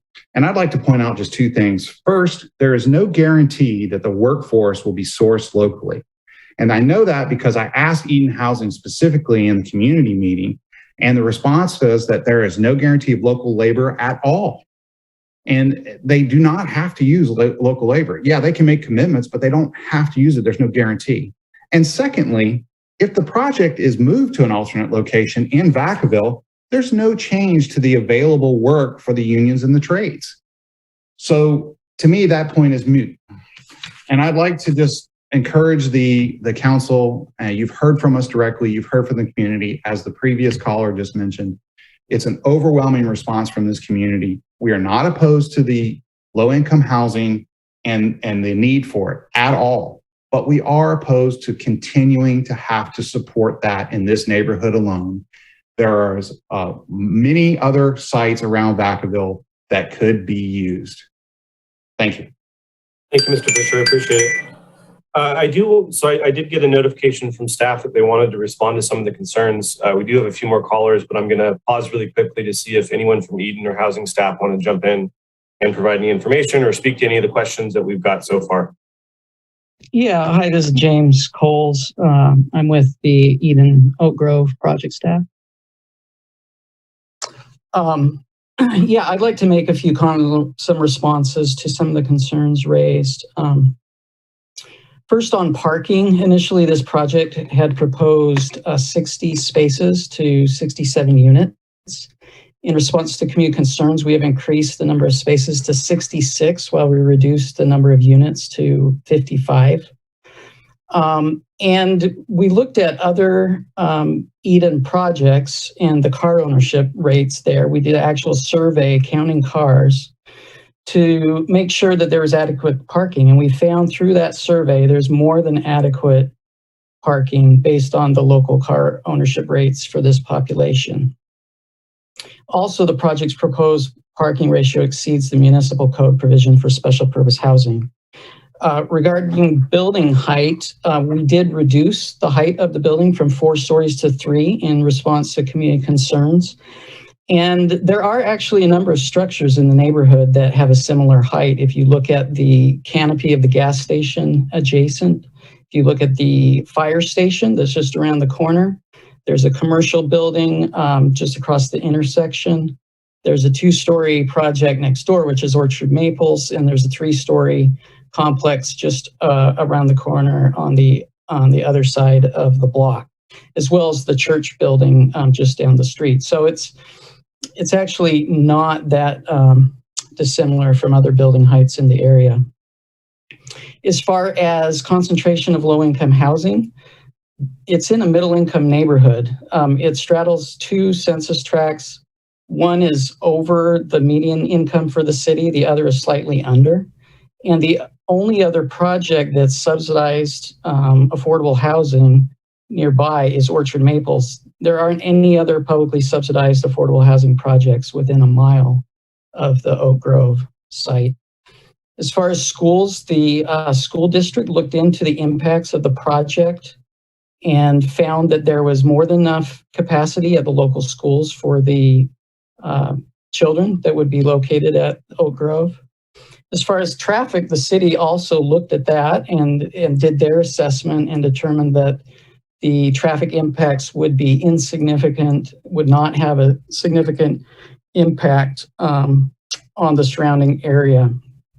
And all these studies were conducted by independent consultants, as well as additional studies done by the city's consultants. And many of these issues were also addressed with the CEQA environmental review, which is a comprehensive review that has been conducted for the project.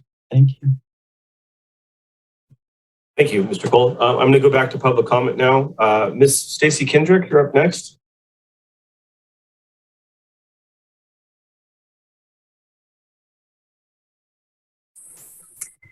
Good evening. Can you hear me? Yes, ma'am. Okay. My name is Stacy Kendrick, and I'm a 34-year resident on South Orchard Avenue. And I was not aware of or could not attend the 3 community meetings mentioned earlier tonight, so I would like to make a few brief comments. I have to echo everything that Lori Jones said, Suzanne Murray, Krista Hill, and Russ Fisher. Every one of them had really good points to make, and I hope that you heard everything they had to say. I'd like to let you know that I and many of my neighbors do not agree that the city should go forward with the Oak Grove Apartments project because of the increase in traffic on our residential streets and the fact that it does not maintain the city's goal number 3 of the neighborhood's quality of life. Now, getting back to Mr. Cole's comment on the traffic study, I don't know if that was before or after the Homestead project started going, but when people move in there, it's going to increase the traffic, and it's on South Orchard. I'm a block up from the school. There is a lot of traffic already. I cannot see how a study could have concluded that this would not be a significant increase of traffic in our residential neighborhood. Our neighborhood is mostly inhabited by elder adults. It's an established neighborhood. We have lots and lots of people who have been here for many years, and it's going to be very difficult for us to feel safe in our homes when we know that just down the street is a homeless population or people that are not fully engaged in being residents of the neighborhood. There is that issue with the store. I don't know how they're going to, get their weekly groceries by walking across the street. That's not going to happen anymore. And I sincerely hope that you will opt for option 2 to consider alternative sites, or there was another alternative. It didn't say option 3, but the alternative site with Eden was another option. So it's not just stop your work with Eden as in option 2, but perhaps look for alternative sites with Eden, which would be option 3. I thank you very much for the opportunity to let me speak tonight, but I sincerely, sincerely hope that you have listened to the residents of Vacaville. Thank you. Thank you, ma'am. Next speaker, we have Ms. Christine Galome.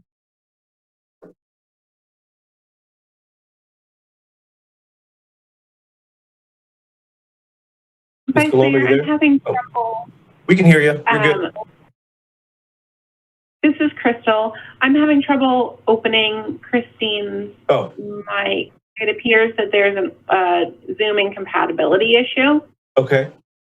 If it's possible for the caller to go ahead and call in by phone or join on a device, we should be able to resolve that. Ms. Colombo, do you mind calling in on your phone or joining on another device? And in the meantime, we'll go to Lindy Jaksic. And when you get back in, we'll call right back on you. So please, Ms. Colombo, call back in from a phone or another device, and we'll get to you next. And we're going to go to Lindsay Jaksic in the meantime. Hi, thank you for giving me a moment here. I am also a resident of Vacaville, have lived in this neighborhood most of my life. I went to Alamo School, and my kids currently just enrolled where I was told that 6th grade was completely full, and my 2 children just took some of the last spots in the lower grades. I'm very concerned that we do not have the capacity. If I just just moved into this neighborhood and I could barely get my children into the neighborhood school, I don't see how we have space for this development. Also, the traffic. I completely agree with Ms. Kendrick, who is one of my neighbors further up, that the traffic in this area is very difficult, even before all of the housing finishes up on North Orchard.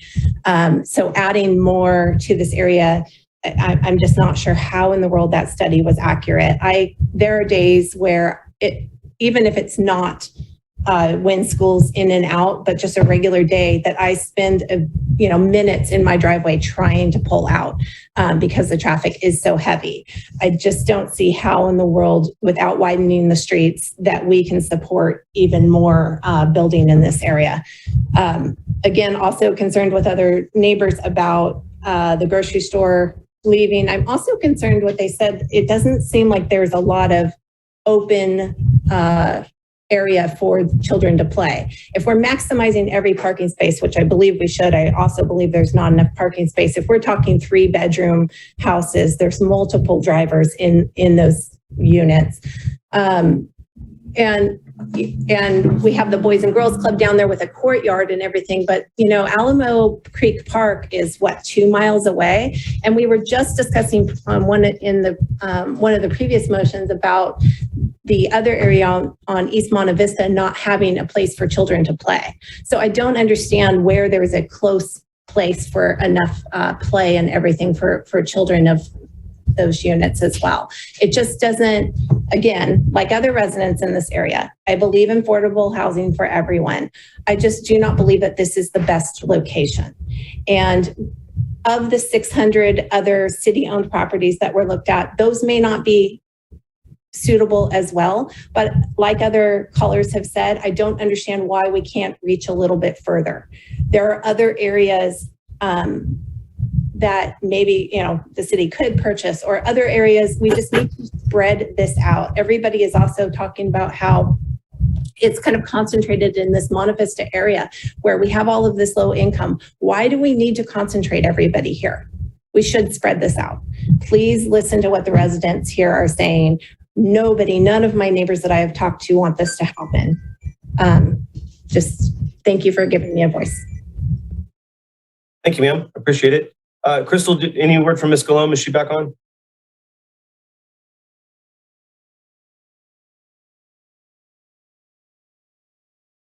Let's see. I may have been able to open Ms. Colombo's mic. Ms. Colombo, do you see an option to unmute yourself? Oh, can you hear me now? Yes, ma'am. You're good. Okay, great. Thank you very much. Sorry for the confusion. I would like to reaffirm some of the comments that other people have made. First of all, I, like many people, do believe that affordable housing is necessary. I disagree with the statement that the 2 apartment complexes that are across from each other on Monte Vista are still not low income. They may not be institutional housing, but the people who live there may not follow the qualifications or stipulations technically that people would say are low income, but those who live in the surrounding areas can affirm that it is low income. I also feel that it's unfair that the city committed to Eden before they really had a viable location for the project. And it seems as if the Orchard and Monte Vista location is now the default location that they will make work no matter what the actual concerns are for the project. A couple of comments on the parking slots. It was stated that they were increased to 66, but they have never clarified of that 66, how many are handicap slots, charging stations, allocated slots for staff and employees, how many slots are available for residents. And as the person previously said, many people who are in apartments have more than one vehicle, especially if they have a work vehicle and a personal vehicle that they use. I'm concerned also about the traffic, especially between Monte Vista and Vacaville High School. It is truly a nightmare, and it's also very unsafe. It's unsafe for pedestrians and it's unsafe for drivers. I have concerns that the formula that has been used for how much traffic there would be and how many parking spaces are necessary is really not realistic. The other concern is that with many of the units being institutional housing, there is no requirement that people avail themselves of diversion programs.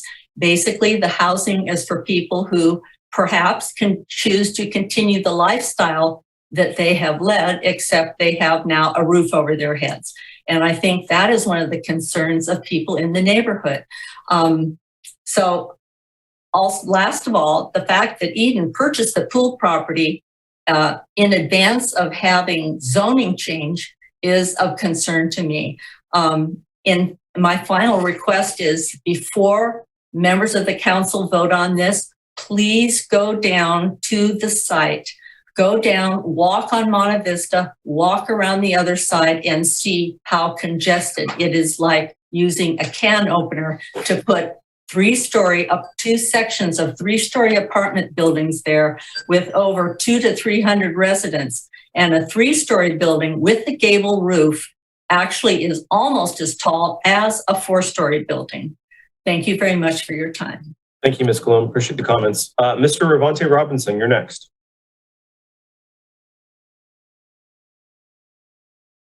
Hi. So yeah, I'm usually not one to speak against an affordable housing project, but I mean, just listening in, I made an observation that most of the people who called in and spoke in support of this project are going to be working there and getting paid because of this. So that makes me, feel a little iffy about it. And then there's also the fact that, if these people cared so much about the city, like they were saying, why is this the first time that I've ever heard them on a city council? And I just also wanted to say, to everybody on both sides of this argument, if we really want rent to be more affordable in the city, we should be speaking up when Vacaville is constantly building these new subdivisions that have hundreds of $600,000 and $700,000 houses. And that's just what I wanted to say today. Thank you for your time. Thank you, sir. I appreciate the comment. Mr. David Pasalia, and I apologize if I got that name wrong. Hi, thank you. Yes, this is David speaking. Vice Mayor, council members, thank you for the opportunity to speak on this issue. I have already submitted in writing my concerns about the project. I'm aware of the need for affordable housing, but the size of this project at this site is something I can't support and hope that you won't be able to support as well. However, I do believe a lot of people in the neighborhood could support affordable housing at this site if it's scaled back. Something 2-story structure that will blend into the surrounding area, that includes establishing a real pocket park area for the current residents and future residents, is something that should be able to be accomplished. A few playground structures isn't really going to cut it.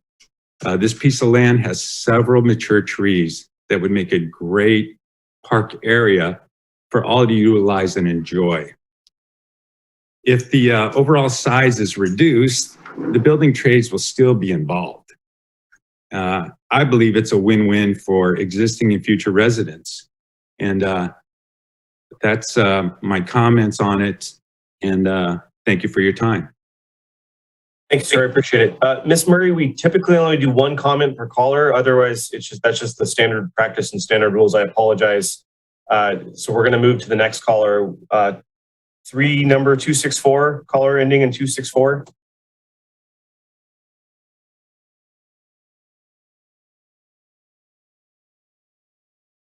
Yes, hello. You can hear me? Yes, ma'am. Yes, hi. This is Edith Thomas. I'm the Executive Director of Connections for Life, and I should thank you first for allowing us to call in and have comment on this topic. I work with people that have significant disabilities, and we provide supported living services to those people to live in these type of homes so that they can have flourishing lives. It's a bit different than the supportive living concept that's being explained in this project because our folks have staff and support and they have actually really amazing outcomes in their lives. But I've seen the Eden Housing Project work, and I'm not quite sure that it's optional to receive supports and services. I'm pretty sure that it's part of their process of having people come and live there. So the location, I know that it's really a dense environment. I work currently with people that are in that neighborhood. And I just think that the community, it's going to be a really tough dynamic if the community's already decided that they don't want people there. And trust me, our people want to become a part of the community. They want to be a part of the local environment. They want to be neighborly, and they want to have, they want to be integrated in with other people. It's definitely not institutional living that this project would provide. Also, I'm a commissioner on the Commission for the Rights of Women and Girls for Solano County. And I can tell you that there are so many women who are desperate for safe, low-income housing, and some of them that are single, some of them that are looking to escape violent environments, some of them with children. And so we know how tough housing resources are throughout Solano County, especially in Vacaville. And I guess I have a question for the council or for the city planners. Is it really going to be another 3-year wait if this site isn't approved tonight? And I looked at all the various sites, and there's some amazing sites that might even be a better environment for this type of project, but they're all deemed for things that are for the people that have a much higher standard of living. And so I'm just curious, who gets to decide how these various properties are going to be identified? I would love to say, let's go forward with this, but I'm really concerned because if the local community does not embrace people that live there, there's going to be conflict. And that's really challenging, not only for the people who have lived in their homes for 30 or 40 years, but for the people who are moving in and want to create a new home. And they want to be in an environment that's safe. They want to have access to resources. And I know there's a lot of city public transit that goes through there. And so I don't think that one grocery store is the only resource for people. Regarding the traffic and the parking. Ma'am, you're just about at time. I don't mean to interrupt you, but you're just about at time. No worries. Thank you so much for giving me the opportunity to speak. Thank you, ma'am. Appreciate the comments. I'm going to close public comment now, and I'm going to give either Emily or Eden staff opportunity to respond to that last question. Thank you, Vice Mayor Sullivan. This is Emily, the Housing and Community Services Director. There are a couple questions that came up I wanted to respond to, and as far as how are the properties identified? Well, they kind of go together, but the last caller asked how the properties are identified. And again, as described in the staff report, of the approximately 600 city-owned sites that the staff reviewed, The majority are already improved, and I give examples of those improvements or planned for needed improvements throughout the city. The remaining parcels that were identified were analyzed and included, and that analysis is included in the staff report. Staff has provided information that includes some very difficult obstacles that make the alternative sites that we did review not really conducive to moving this project there. And I wanted to say that we did not look at privately owned sites because the city does not control those sites, and we don't have the ability to compel private owners to sell their land for the purpose of putting an affordable housing project there. And I think that was what I wanted to add. Thank you. Thank you very much. I'm going to turn it open to council. Council, do we have any comments?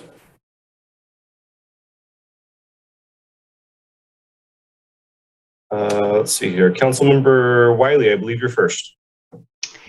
I am glad we had a lot of comments tonight. It's really good to hear from a lot of people, and people are very passionate on both sides of this issue. And it was also good we got quite a few emails in the last couple of weeks as well.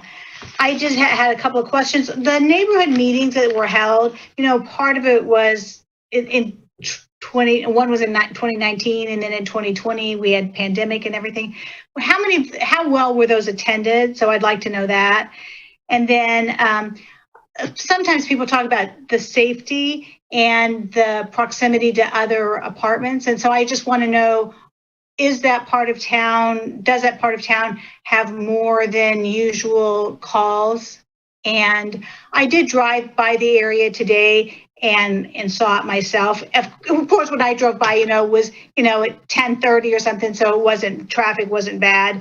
But I do totally understand how traffic is bad at certain times of the day, because I live close to Cambridge School and Foxborough, and there are a lot of times when traffic is bad. But those are my two questions right now. How were neighborhood meetings attended, and do police get called out there more frequently? Emily, can we answer the first question? And City Manager, I don't know if we have PD staff or someone on board to ask the crime question. Sure. Thank you. Yes. Regarding the neighborhood meetings, I don't have attendance data with me, and perhaps Eden Housing does, or Community Development hosted one of the meetings. They were well attended by the neighbors and folks who were supportive of the project, and those who had concerns, such that you heard today at those meetings. And I'm sorry, I don't have attendance numbers per se, but I feel they were well attended. And we did provide a pretty good radius of notice of the meetings, and I think Eden might have that data as well.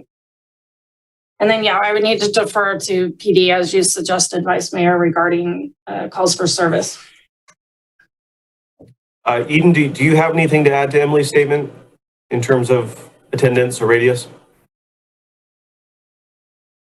Yeah, this is James Coles for Eden Housing. I don't have the sign-in sheets in front of me, but they're roughly attended by about 10 to 25 people at each community meeting.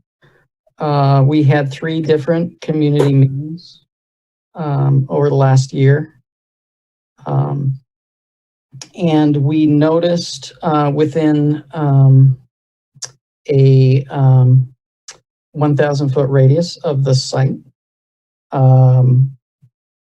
And so all those neighbors received invitations. We had a variety of comments, a number of comments about the need for the housing,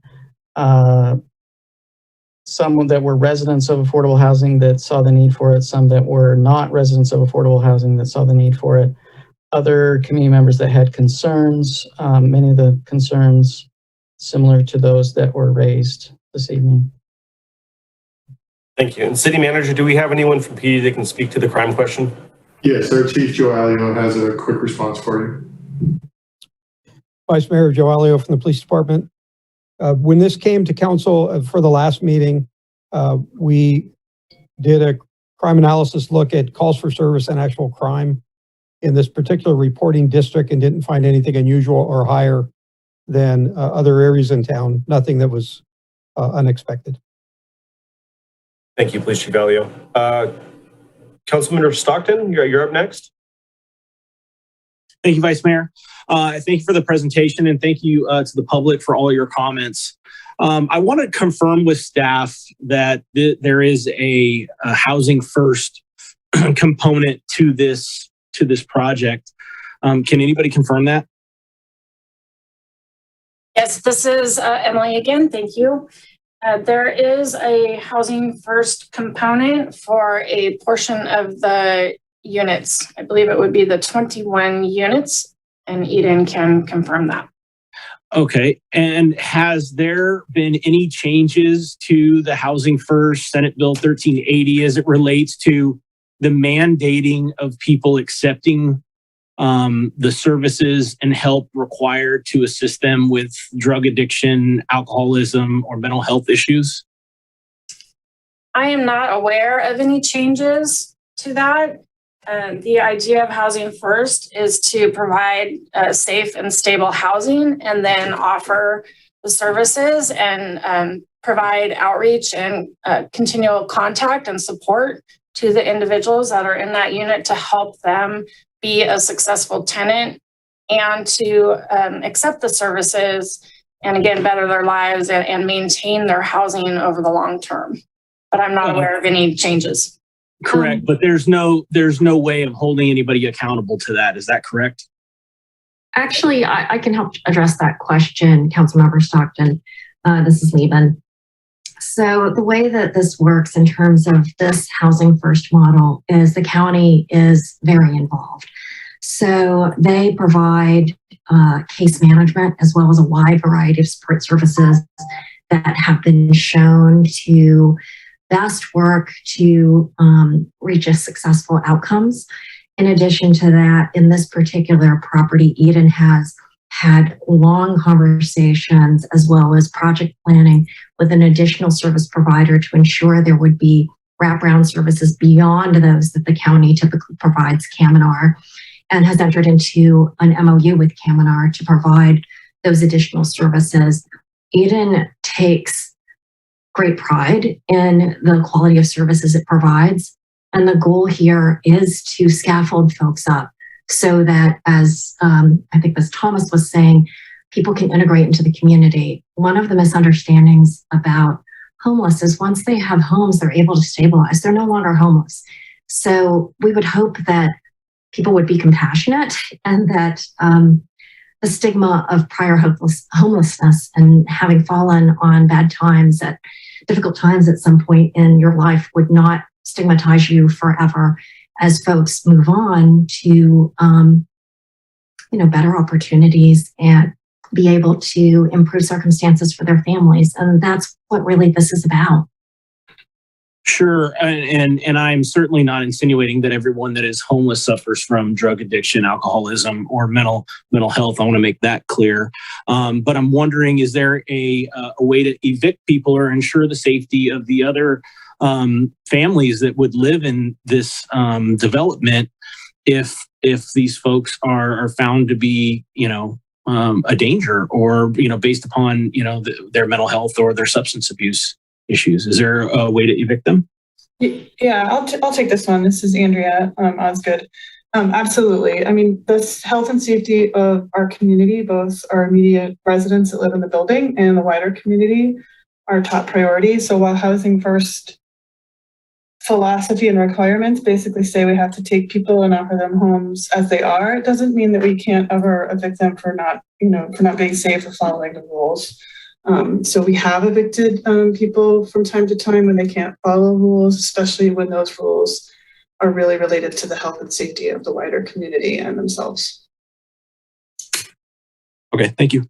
Mm-hmm. Thank you, Councilmember Stockton. Councilmember, are you done, Mr. Stockton? Yeah, that's all I have for now. Thank you. Thank you, sir. Councilmember Roberts, you're up next. couple questions. First one's for Eden. Is this project even feasible as a 2-story project throughout for Oak Grove? And how many possible units would you lose if you did go to completely 2 stories? I can. If you can answer the details, I guess I would just say big picture. The feasibility of projects really comes down to long-term operations, and so when you have fewer and fewer units, it's just harder to make a property pencil long-term because we have real costs like the property manager and elevators and things like that that are expensive, lumpy items. But Lieben, can you comment on roughly how many units you would lose if we lost another floor? Sure. And I also want to add to the cost piece. So when we lost the 12 units, what happened is the cost of each individual unit increased significantly. And that was something that, we looked at very seriously when the community said that they thought the building was too tall. So the state has guidelines for what are high costs. And beyond that margin, it is very hard to secure state funding. So when we reduced the number of units on this project by removing the 4th floor, we are butting right up against the state's limit in terms of high costs. So a reduction of more units would likely put us over that limit. It's something, we could certainly look at, but we were already so close that I can, with confidence say that we would be over the limit. In terms of number of units lost, I believe we would lose another 12 units, but that's something I don't have right in front of me at this moment.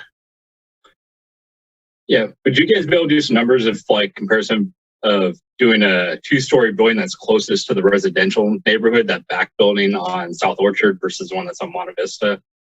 And then, just to see what those numbers look like in general, if it is even a feasible project based on your budget and then long-term financials. And then my next couple questions are for the city itself. So I was looking at alternate sites, particularly Site 7 next to the Ulata Center, I believe. Yes. With that one, I know it's a larger parcel of the alternate site. You're looking at over 4 acres. I know the fire department's potentially looking at it, as well as some parks. What's the possibility of subdividing that into a smaller size unit that's about the similar size, the Orchard project, if we did want to look at that one? I think that, splitting parcels is always a possibility as long as, there's not landlocked and there's appropriate access, et cetera. For this site, if you split the parcel, we would still, for that area, have issues with infrastructure. So if the housing was built there, the infrastructure would not support any other development, but would only allow for maybe some open space. And the fire department is currently in need of 2 acres to move Station 72 there, as recommended in the standards of cover.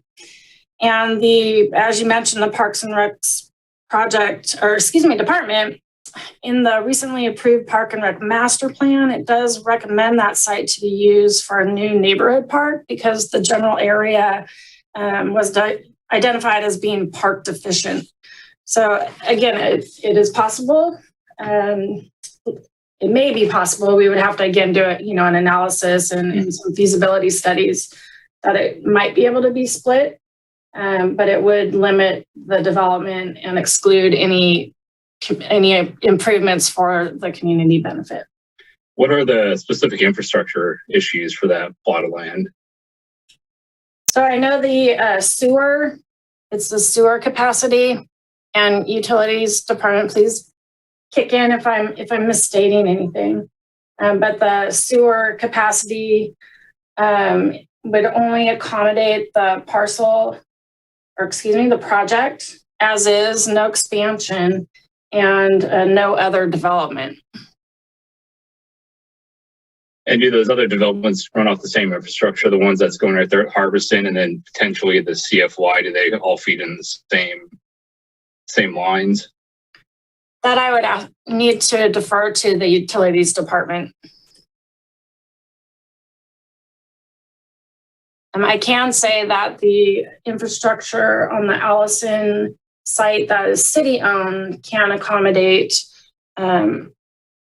the development of apartments that we're currently discussing with a different developer. Okay. Councilmember Roberts and Emily, this is Curtis Paxton, Director of Utilities, and I don't have the map in front of me, but I believe yes, they would feed into the same lines. And it wouldn't be able to support an additional 55 units or potentially the 75 from the original or 66 from the original 4-story plan of Eden. That's my understanding at this point in time without doing further analysis on it. Okay, and then and that's the same issue for that site 3 off of Orange Drive. It does not have the sewer capacity.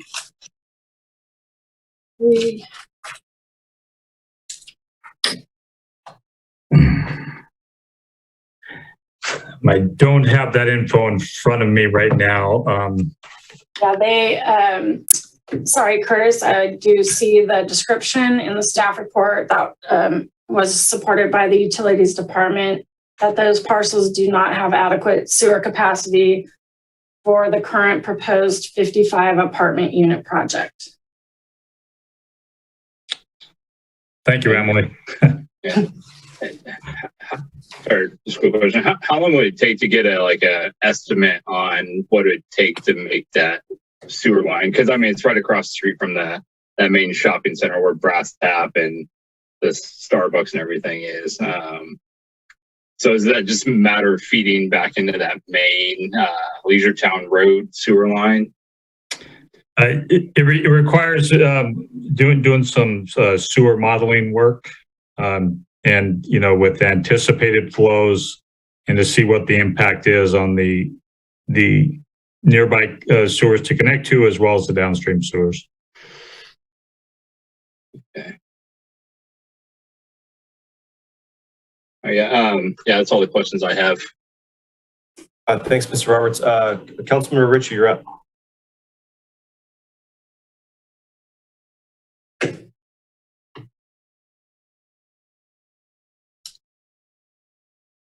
You might be muted, Mr. Ritchie.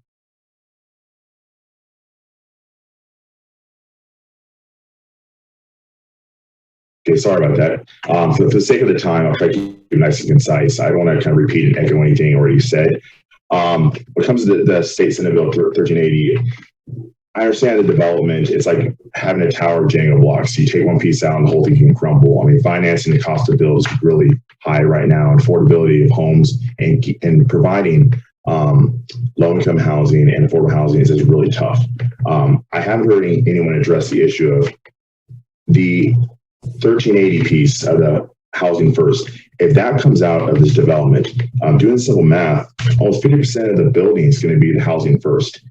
If we take that piece out of the development, is it even feasible? I mean, having 1 every 2 units fall under housing first, is that something that can be removed? And is this actually a game stopper? The next is, the feasibility cost. Can you even go forward with it just being a traditional low-income housing? And if it does go to the area that Councilman Roberts was speaking of, I'd like to have at least a piece that addresses low-income housing for 55 and older to help accommodate the Leisure Town community. Emily or Eden staff, can you respond to those 2 questions? I think I would ask Laban to respond to the feasibility of removing the housing first component from the Orchard Avenue site. If she's available. Yes, I can certainly answer that question. In terms of permanent supportive housing portion, the 21 units being removed, would the project continue to be feasible?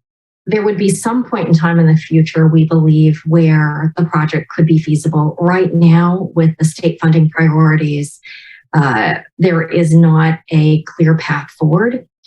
We are in a time where the state is re-looking at what its priorities are, but in the current time, it would be difficult, and it would probably mean there would be a project delay. There would be some time in the future, we believe, that it would become feasible.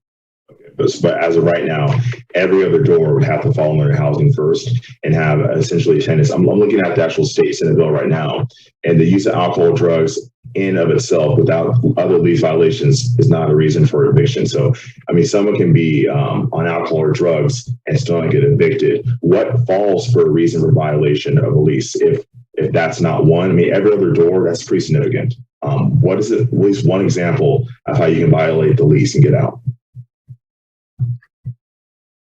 I can take that. And then I think I would also point out that we would lose the Capsilano grant that we have secured for the property.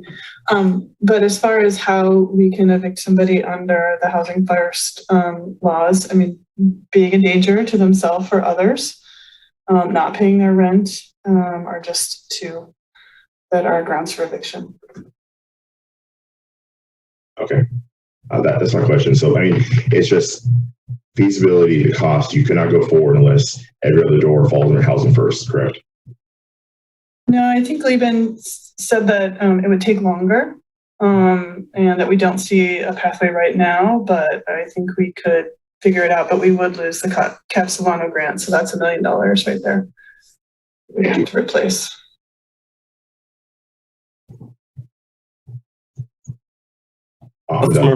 Is that it, Councilmember Ritchie?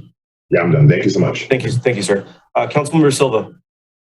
So one thing that I actually like about this project is an opportunity for Boys and Girls Club. It's a pretty positive impact on the kids and families because it's a great resource. And if it's not that, another platform, another organization, I'm sure can step in and help address that. The Housing First one is definitely a concern of mine. So just one question though. So it sounds to me like you all would be able to hold folks accountable. I'm not worried necessarily. People drink, people do other stuff. And some of them are functional, some of them may not be. Their behavior is really what comes into question. And I think you've addressed that. I guess my question is, let's say you have vacant units. How would that impact the stability of the ongoing of the project? So are you required to make sure that the units that are full, or how would that work?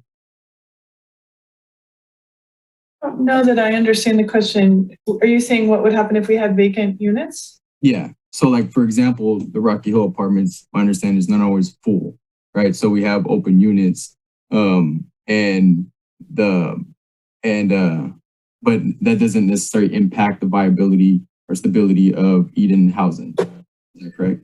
Correct. I mean, we calculate a certain amount of understood or expected vacancies, generally 5% a year. And that's pretty natural, even when the kinds of developments that we build are very needed and, they stay pretty full. From time to time, people do leave. And so there is just a little bit of time where we have to turn the unit, paint it, stuff like that. So it would be vacant for a short amount of time before we released it. But that's a normal part of our business. Right. But so let's say the fact that, let's say folks aren't you have a certain number of folks that have to be evicted for whatever reason, hopefully not the case. But if that's the case, then what is there any concern of that to Eden, or are you able to provide those units to other folks? Yeah, we can move on to, release a unit, and depending on which unit it was, if it had a requirement for a certain kind of household, we would replace it with that kind of household. Mm-hmm. Okay. I could add to that. Eden also owns and manages Willows Apartments, Hillside and Highlands Apartments, as well as what we've already discussed, Orchard Maples. At these properties, the vacancy rate is between 1% and 3%. Rocky Hill is a little different because it's a veterans property. And one of the reasons why there are sometimes units that are vacant for longer there is because of that veterans requirement. So there's unfortunately a mismatch between what families who are veterans actually make and what the Veterans Administration requires those rents be. So in other words, most veterans families actually make more than where the Veterans Administration set those rents. So it's just an issue with the system and where they set those rents, as opposed to any indication of vacancies for the family properties. Okay, thanks for explaining all that. I just want to address maybe, I know we've been on this topic for quite a while, but I was looking up data on how we have different areas with affordable, quote unquote, affordable housing. So essentially different projects that have been subsidized for different residents. I think it's probably worthwhile us as a council to come up with really defining poverty is. I know that a lot of the proponents that individuals that called in were to promote the work. That's obvious. That's understandable. I don't knock them for that. I also understand a lot of the residents that calling in with their concerns. When this project was first being proposed, I was getting emails, and some of the comments in there were, quite honestly, very telling. A couple of them actually even said, why don't you put this over in Markham? That's where everything's supposed to go. So I definitely get that animosity, and also in some ways I really try to take my personal feelings out of it to really see kind of what's going on in the common theme. I'm not too, it's a difficult thing, but the fact of the matter is people need housing and they need homes, right? And if we have a good management company that we can hold accountable, through our city council, through our city, and ensure the safety of the residents there, ensure the safety of the surrounding residents and the neighbors. I think that's really what's key in how we navigate through all of this. That's my feelings. I'm not sure. I think Jason's hands up, but that's just my feelings on this particular item. Thank you, Councilmember Silva. I appreciate it. I'm going to jump in really quick. Councilmember Roberts and Wiley, just because I haven't gone yet, and it'll be the second round for everybody. This is a really difficult needle to thread, right? So we've got three just really kind of important kind of diopposing forces here at Will. So we have sort of the existing neighborhood and kind of the makeup of that neighborhood and kind of what they're looking for. We have an amazing project. I mean, there's no doubt about it. This project is fantastic. We absolutely need this housing. The components that, add certain features for youth and other programming options, I truly believe is vital for Vacaville. We really need projects like this. And I think, contrary to some of our more recent projects that we've approved, this also provides good local jobs. So not only are we taking care of residents who need housing assistance, we're encouraging a living wage for workers in the region. And so I do think all of those are great, and it's tough because they sort of counteract each other. So, I really, in my 3 years on council, I keep being told, we'll change it later. We'll change it after this plan. We'll change it someday. Someday it'll be better. And I'm kind of tired of waiting for someday. I think this city over the last 60 or 70 years has continued to concentrate low income, poverty, high density housing projects in the same three neighborhoods. We just continue to add these neighborhoods. We build more and more projects in the same three spots. And there's a variety of reasons why. And we've sort of discovered that in the housing discussions this year. And with redevelopment gone and no funding mechanisms and no other tools in the toolbox other than free land, this is kind of what we got.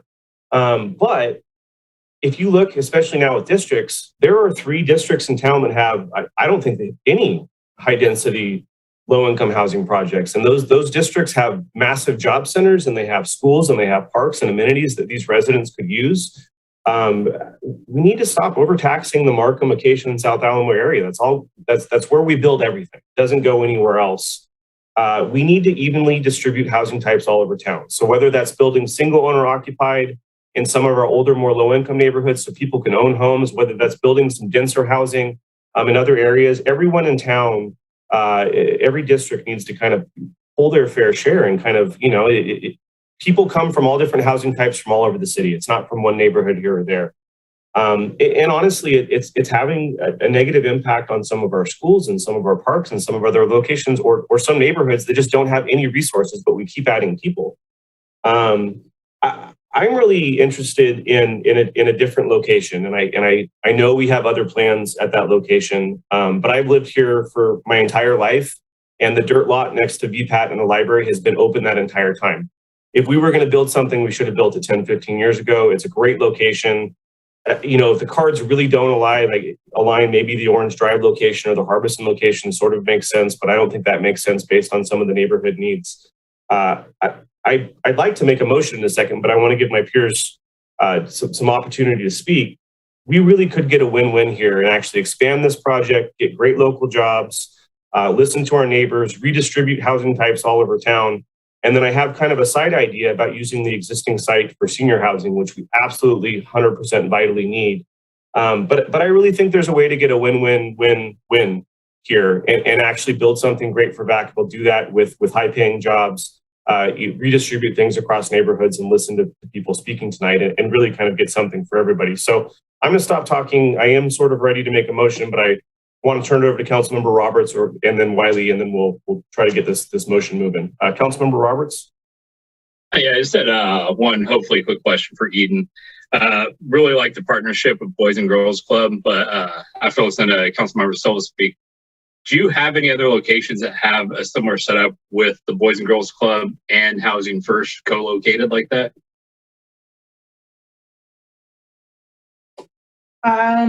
I can't think of anything. We have lots of different kinds of partnerships like this, but the Housing First. Or any other youth program that's co-located with your Housing First apartment complexes? Yeah, I mean, the Housing First movement is really very new. So the number of partnerships that we have with Boys and Girls Clubs is very small. But I would say like on all of our family properties, we have youth programs that we run ourselves too. And we have been able to successfully navigate Housing First as part of our, current family properties. Okay, I just want to see what mitigation plans you guys had in, because I know there were some current concerns voiced about the Housing First model. And my concern was being co-located with a youth program like Boys and Girls Club. We've been what mitigation steps you have to kind of mitigate any issues? Yeah, we've been in constant conversation with Anna Eaton of the Boys and Girls Club, and she is fully aware of our proposed project and I think has confidence in us and our management company to create and maintain a safe environment for everyone. So, but and she's come to a lot of our community meetings and council meetings. She just couldn't come this evening. Okay, thank you. Councilmember Wiley? There were two conflicting statements. One was that the school district said that there's space in the local neighborhood school, or they said there's space. Vacaville School said there's space. And then the other neighbors said that they couldn't get people into that particular school. So my question is, if Vacaville cannot serve the residents in their local school, do they provide busing to an alternate location? Emily or city manager, I'm not sure if you can answer that question. Yeah, this is Emily, and I am not familiar with the school bus criteria of the school district. I'm sorry, I'm not able to answer that question. Okay, I just wondered, because at Travis we do if there's not space at one school. City manager, did something to add? Unfortunately, no, I can't give you specifics on the busing program, but I will just say that in terms of particulars for this project site, just as a reminder, they still have to finish, if the current site is selected as the option, they still have to finish going through the entitlement process, and that's where we can confirm all those things as well. Thank you, sir. Councilmember Stockton? Thank you, Vice Mayor, and thank you everybody for your patience. I'd like to make a motion that we adopt option number 2 and that we remove the Housing First from any future project with Eden related to what we're talking about today. I'll second. So we've got some time for discussion. So I do believe removing the housing first would kill the project, though. Can staff confirm that? I thought she said it just delayed it, but maybe they can confirm. I believe this is Emily, thank you. I believe option 2 would mean that the city council is determining there are available city-owned properties appropriate as alternate locations, and the project at Orchard Avenue would not proceed in the rezoning process. So Councilmember Stockton's motion was to go with option 2, but remove the housing first component to any of the projects at alternate locations. Would that kill the project? Because I heard some comments earlier about everything going into certain districts, and I just want to make it clear that I am not interested in putting any housing first model projects in any district, in any neighborhood in a district, like in an established neighborhood where there are families and kids. I think the safety concerns are not worth the risk. And I think there is a place for housing first, but it's not next to where our children are and where people are raising their families. So that's why I made the motion. So Emily, can you speak to that or not? Yes, I think I would ask for a little clarification, if that's okay with the council members and Councilmember Stockton, that would you be asking that the Orchard Avenue site still be considered without the housing first component? No, I'm suggesting option 2. It doesn't sound like the folks that are on Orchard want it there. There are additional locations. And so that's my motion is option 2 without the Orchard Avenue location, and to remove the housing first element from any of the other considered locations. Is that how you understood it, Councilman Ritchie? When you seconded it? Yeah, it was the fact of, just not having the housing first element as part of that project on that site, or taking into consideration for the termination of any other sites. If it can stand alone without having the money for the housing first be a part of the element, that's my understanding. So Emily, can you respond? Is that even an option that we can do? I mean, granted, we can vote on whatever we want today, but is that a viable vote for us to make or not? Councilmember Wiley, you had comments? I just think that's 2 issues. We shouldn't vote on two issues in one thing. Other than if we vote that down, then we can vote it again. But I think we should either go with option 2 as presented, and then you can say something else about housing first. But I don't think they should be lumped into one motion. Thank you. City Manager, we have a motion and a second here. Are you comfortable with us moving forward, or what are your thoughts? Well, not to complicate things even further. So when we say option 2, just to clarify, because I know that there was an expression made about a particular alternative site for consideration, just so everybody's clear, Councilmember Stockton, did you have a preference on a different city-owned site, or did you just want us to continue to explore other sites, period? To continue to explore other sites, period, without a housing first without that being in the project. Okay, so with that said, my suggestion would be is that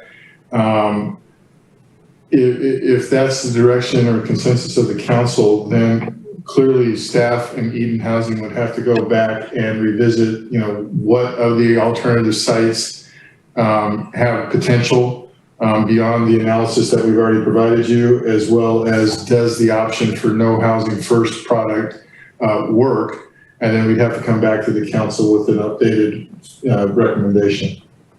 I understand. So, Vice Mayor, I would say that based on, with that information, I would say that you could go ahead and take a roll call vote on it. Okay, so just to clarify, so staff will essentially investigate the direction given and then come back to us for another decision point. Is that what you're saying? Yes. Okay, so we have a motion and a second. Are there any other comments? Councilmember Wiley, your hand's up. Is that old or you have another comment? No, I guess that's old. I think just my quick comments really is I am not willing to entertain a location that's anywhere where we already have pre-existing high density housing. And so if anything is brought back that is, you know, kind of one of those three neighborhoods we talked about earlier, it's just not an option for me. And I do think that, you know, we can get to the actual location later, but I know Eden does have some stake in the property on Monte Vista and Orchard. I would love to have staff investigate a senior housing project at that particular location that is a lower density, but seniors only.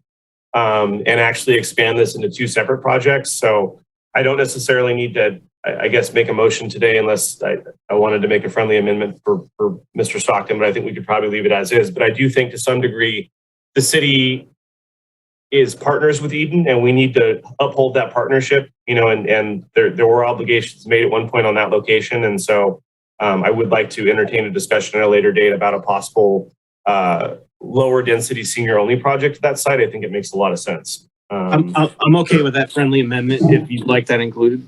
Well, awesome. If I can, Mr. Vice Mayor, I would suggest that we keep that separate. Let us do the analysis. Should this motion pass, I will just, you know, advise the council that I'm not exactly sure what kind of new information we're going to be able to bring back. We'll identify, you know, infrastructure issues and, you know, other possibilities, but the properties that we have are the properties that we have. And as Ms. Cantu mentioned to you, we did not identify any private properties because those are not within our control. And as this being a subsidized or a project that needs subsidy, it doesn't make sense for, you know, to pursue a privately owned property. So, but why don't we go ahead and take the roll call on this particular motion, and then we'll see where we go from there, and we'll come back to council if that's the direction that's voted. Do we want to restate the motion one more time? Michelle, did you get that? As I understand it, is to option number 2 on any available city-owned property without the component of housing first within the project. And that excludes the existing Orchard location? Yes, by the very option being option 2, yes. Okay. All right, so we've got a motion, a second. Michelle, ready to do a roll call vote? Councilmember Stockton? Yes. Councilmember Ritchie? Yes. Councilmember Silva? No. Councilmember Roberts? No. Councilmember Wiley? No. Vice Mayor Sullivan? Oh, man. This is why we don't have 6, right? I will go no. So now the council is faced with making another recommendation. Do we have a recommendation from any of the council? I got a hand up for Mr. Roberts. Yeah, I'd like to also explore option 3 of continuing to look at other citywide or city-owned properties as alternate locations, but also like the staff to work with Eden on what I brought up earlier of reducing the current Oak Grove down to either all 2 stories or a 3-story on the Monte Vista side and 2-story on the residential side in South Orchard to see if that is a feasible project to reduce the number of units there and make it more accommodating to the neighborhood.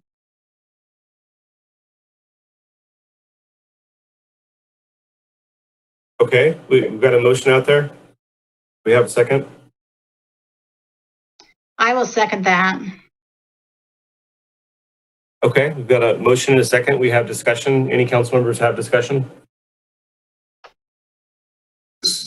Vice Mayor, this is Aaron. So I just want to make sure that I understand the motion so that we're exploring alternative sites or the current property with the downsized project. Councilman Roberts, can you jump in? Yeah. Yeah, I'd like to see if downsizing the project at the current location is even feasible. And if you determine that it is not a feasible continuation to reduce the size of the Oak Grove project, then continue to look at the city-owned properties. Like I said, I would like further details on or to look further into the Ulatis and the Orange sites that were just primarily infrastructure issues, and see what would make those feasible projects. Okay. Councilmember Wiley, does that still work with your second? Yes, it does. Okay. Councilmember Stockton, you have comments? Yeah, I just had a question. And with that, with your option, Councilmember Roberts, that would include the housing first elements in the project, correct? Yes. Okay. Yes. So we have a motion and a second. City Manager, are you clear? Is that motion okay for you? You got it? Okay, so we got a motion and a second. Michelle, can we have a roll call? Councilmember Ritchie?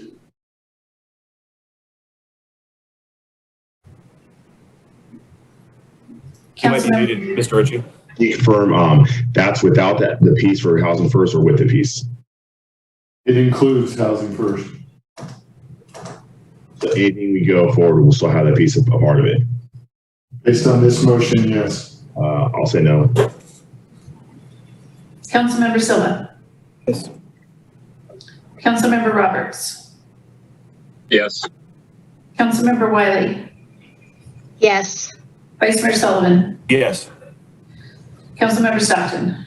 No.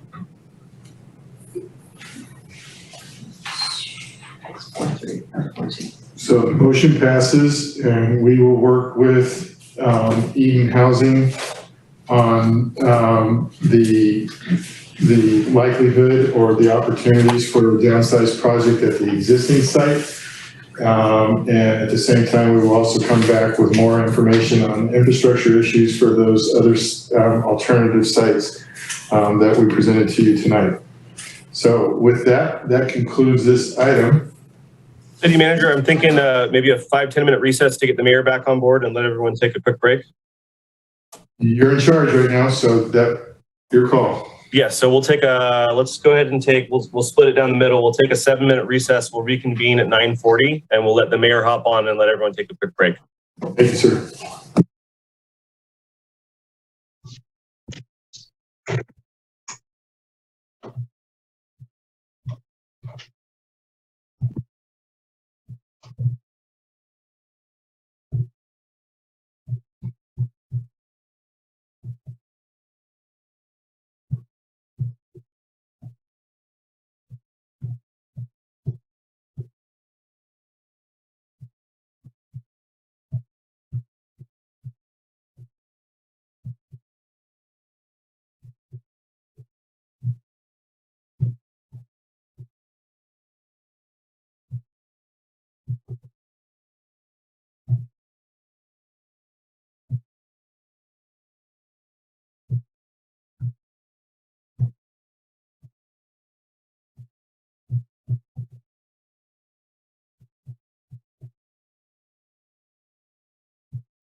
It is 9:40. Did we track down the mayor?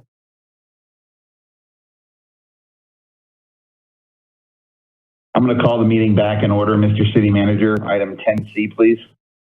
Thank you. So this next item is an agreement for consulting services for an audit of the Vacaville Police Department. This is going to be a two-part presentation that I will start, and then I will turn it over to a representative from the OIR group, Michael Janako, excuse me. And so with that, next slide, please. Okay, so as we're all aware, last year there were across the country many police departments came under a lot of scrutiny because of the events that were occurring across the country.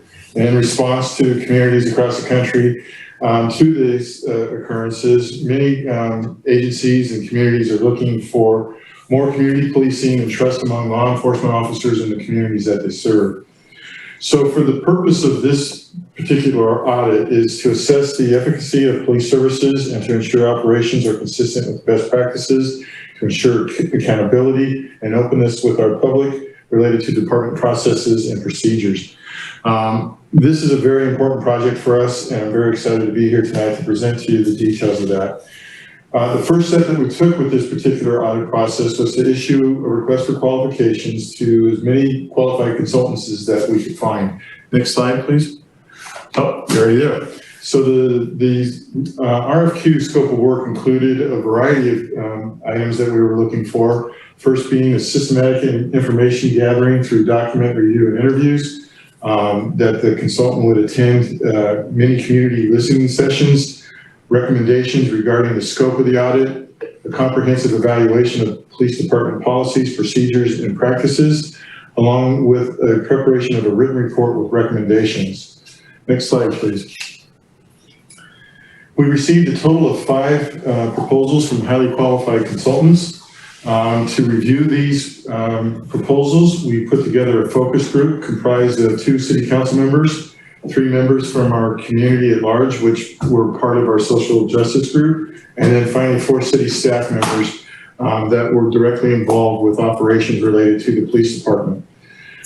This group reviewed all of the proposals and the work products provided by each of the consultants, and we spent a lot of time with going over all those proposals and ranking them. It was determined that based on the quality of the applications and proposals that were submitted, the group decided to interview all 5 consulting firms that provided those proposals. After a diligent review of those proposals by the group, the focus group reached consensus that the most qualified consultant to perform the audit is the OIR group.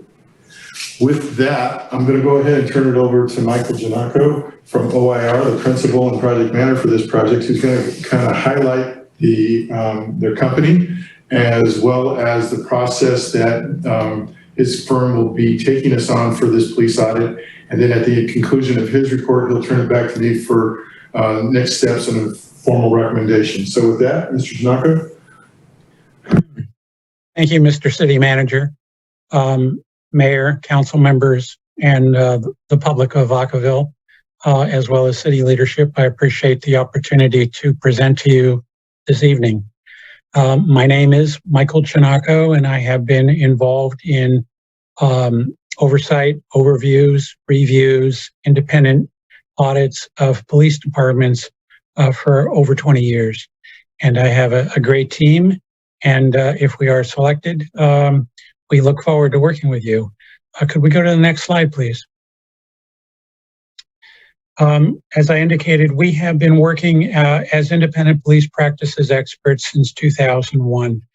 We have worked and audited departments all the way from the largest sheriff's department in the country, LA Sheriff's Department, to very small departments as well, departments of 15 to 20. So we customize our audit depending on the size of the agency and the needs and interests of the jurisdiction that has requested the audit.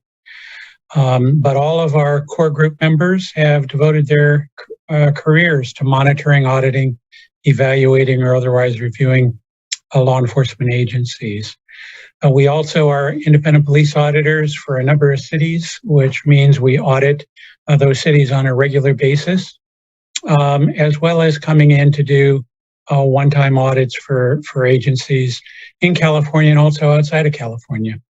And we are proud of the work that we have done and the way we have done this work. What I really have to say is that, just to echo what the city manager had to say, the scope of work on the project that your city has put together provided a very good roadmap, in my view, on what the auditor is expected to do and the process and procedure through which the audit will be performed. That was one of the reasons we were attracted to applying for this particular audit, was the very well developed roadmap that city leadership had put together. Could we go to the next slide, please? As I indicated, we serve as the independent police auditor for a number of cities similar in size to the Vacaville, and these are just 5 examples of audit of work that we do in California. Some of these projects are relatively new. We came on board with Santa Cruz about 1.5 years ago, but some of them go quite a ways back. For example, Palo Alto is one of our first audits, and we have continued to audit the police department on a semi-annual basis for about 12 years. Can we go to the next slide, please? These are the more recent projects that we have done where we have come in and done an audit similar to the audit that was part of the scope of work for your city. And these are just examples of the various kinds of agencies, police agencies, that we have performed audits on. Vallejo, as you know, is close by your city. Santa Maria, Fullerton, Westminster, BART has its own police department, and we took a look at that, as well as their oversight group that oversees the BART Police Department. And most recently, we've done an audit for the city of Whittier at their request. We have done audits for campus police departments involved in the Cal State system, and East Bay, which is not too far from you all, was one of those audits. We go to the next slide, please. I'm not going to go into the bios of each of our teammates, but these are the core group members that, if we are selected for the project, would be visiting your city, hopefully in person, perhaps virtually, depending on how the pandemic goes or doesn't go. But it consists of individuals that I've worked with for up to 20 years. We can go to the next slide, please.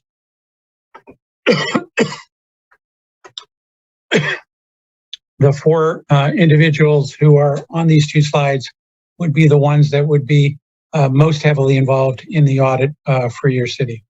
Next slide, please.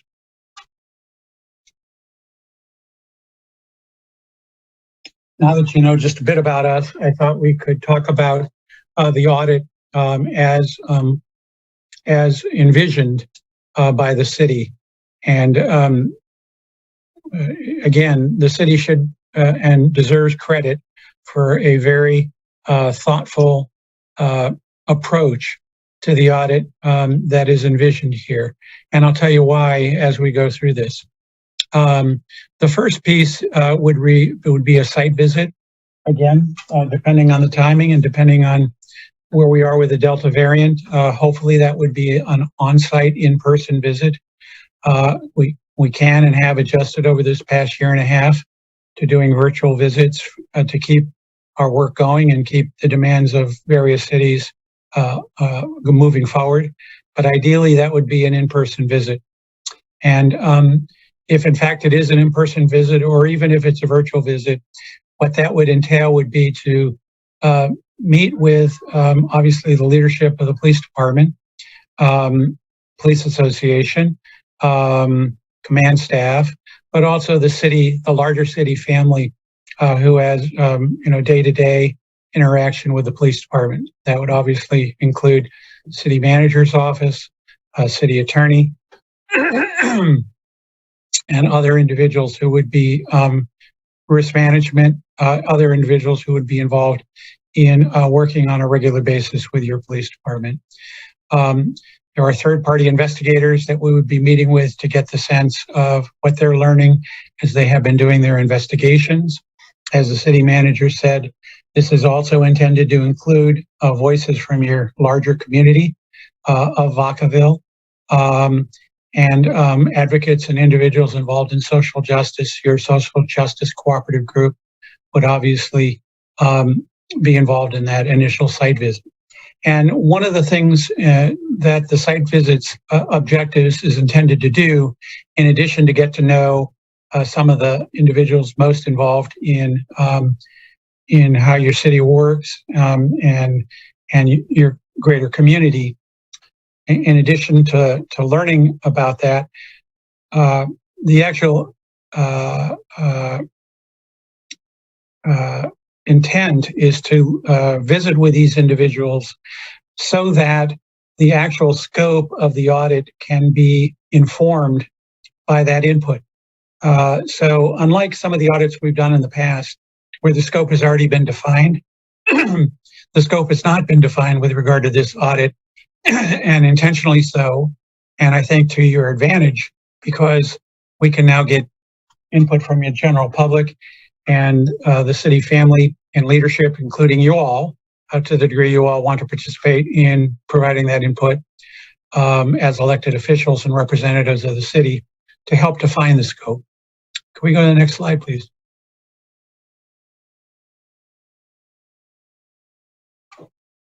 Once that input is gathered and then the scope is defined, and we'll be working with city leadership as well as the chief of police on defining that eventual scope, would be the actual audit itself, which I call phase 2. One of the first things we do once the scope is defined would be we would be requesting documents that would help us identify and learn and be informed about each of the areas that we would be asked to look at. So for example, if, as I anticipate, one of the scopes of work would be to take a look at how internal investigations are done, we would ask the chief and the police department for documents relating to internal policies on how internal investigations are to be conducted. And we would gather all those policies. But we would go beyond merely just looking at the policies and would be asking for a sample of actual internal affairs investigations so we could see whether or not the policies are being practiced in the field. And that two-part piece, I think, is important. The third thing we'd look at is to see whether or not there was robust training with regard to ensuring that those are entrusted with that very important responsibility are sufficiently trained on the expectations of the police agency. In fact, in order to ensure that that we have a good sense for what's going on, the audit anticipates a second site visit where we would actually have an opportunity to look at training, look at operations, take a trip around the field, do ride-alongs, and get a better sense for how your officers are being trained with regard to not only patrol responsibilities, but specialized unit responsibilities. And finally, we would do all that work and then prepare a written report with recommendations. One thing that we like to do is to provide a written report that is transparent, that will provide insight to your public on how your police department is doing, what it's doing well, and where there are areas for improvement, and come up with recommendations that are feasible. We try to be revenue neutral with regard to those recommendations. Recognize that every city has finite budgets, not asking for pie in the sky kind of recommendations, but recommendations that are feasible and will make your department hopefully better and better serve the public in its important public safety function. We also like to have at the end of our report, in addition to a written product, the opportunity to present that report to city leadership, including you all, and to allow the opportunity for feedback, not only from you all as city leaders, but your community with regard to this report. You will find, if we are selected and you approve this project, that those recommendations will derive from that very first site visit. So it really is intended to close the loop and to hear from your community, and to go forward with taking that information from your various stakeholders and then incorporating it into a blueprint or a plan that your leadership, your chief of police, can then use to make sure that, to the degree that the recommendations are accepted, that they are implemented and that they are implementable. So that is our responsibility, to make sure that there are recommendations that make sense and make sense for the city of Vacaville and its police agency. We go to the next slide. These are potential areas that the audit could cover. And I'm not going to read the slide because you all can read the slide faster than I can repeat it. But these are our history has found that these areas are areas that community and leadership is most interested in having us take a look at. We have the skill set and the experience, and we have written reports, numerous reports on each of these areas. These areas are areas that have direct impacts on the way in which your law enforcement agency functions, the way in which your law enforcement agency relates to your community, the way in which your law enforcement agency performs its public safety service, the way in which your law enforcement agency performs in a way that reduces liability and risk to your city, and ensures that your community continues to have trust in that public safety function. Last year was a tough year for a whole lot of reasons. And we've been particularly busy as a result of some of the engagement and discussion and concern coming out of the George Floyd murder, and the concerns that washed over not just to the city of Minneapolis, but to a national discussion on the need for police reform and the need for every city to take a look on how its police department is performing its functions, and ways in which, through civilian engagement, through community engagement, that performance can be improved. Can we go to the next slide, please? These are, again, additional topics that are potential, that could be within the scope of work that is devised after we complete that first site visit that I've talked about. And all of these, I think, are important enough that they're worth a visit, and worth, by that visit, I mean worth a treatment and a review by us. But again, to the degree that the blueprint of the final audit will be informed by your public, it's still a work in progress, and these are just subjects for discussion of potential audit. And go to the next slide, please. That is intended to be just a very high-level preview of what the audit would look like should this council approve it.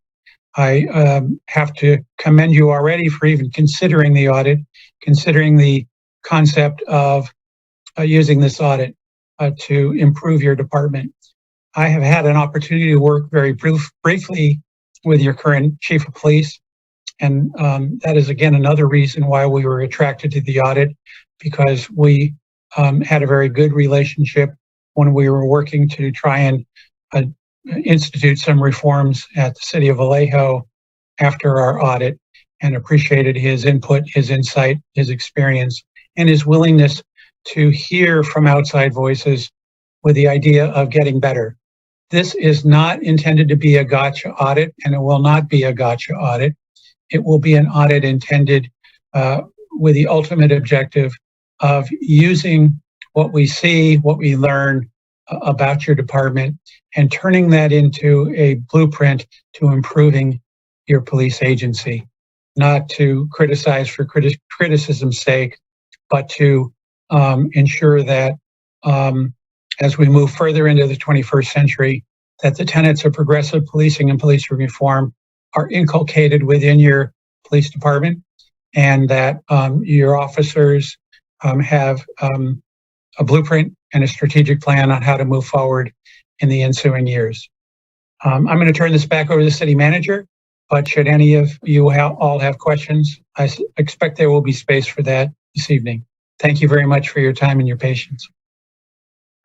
Thank you, Michael. I appreciate it. And council, as you can see, this is, as Michael pointed out, this is just a real quick overview of the very detailed analysis that's going to be done of our police department. And so we're all very excited to get this underway. It is a key element of the city council's strategic plan for the organization. And I just want to thank Chief Alio and his command staff for their willingness to open themselves up to this audit, to showcase what we do well, and to use this as an opportunity for continuous improvement to get even better in those areas that Michael and his team identified for us. So as you can see, there's a lot to do. We're very excited to get started. And so with that, assuming the council is supportive of the recommendation tonight, we will execute the agreement with OIR Group. The estimated cost, although we budgeted more for this item when we were still preparing the RFQ, the estimated cost of the audit is right around $80,000. We anticipate that the completion time for the audit is about 6 months.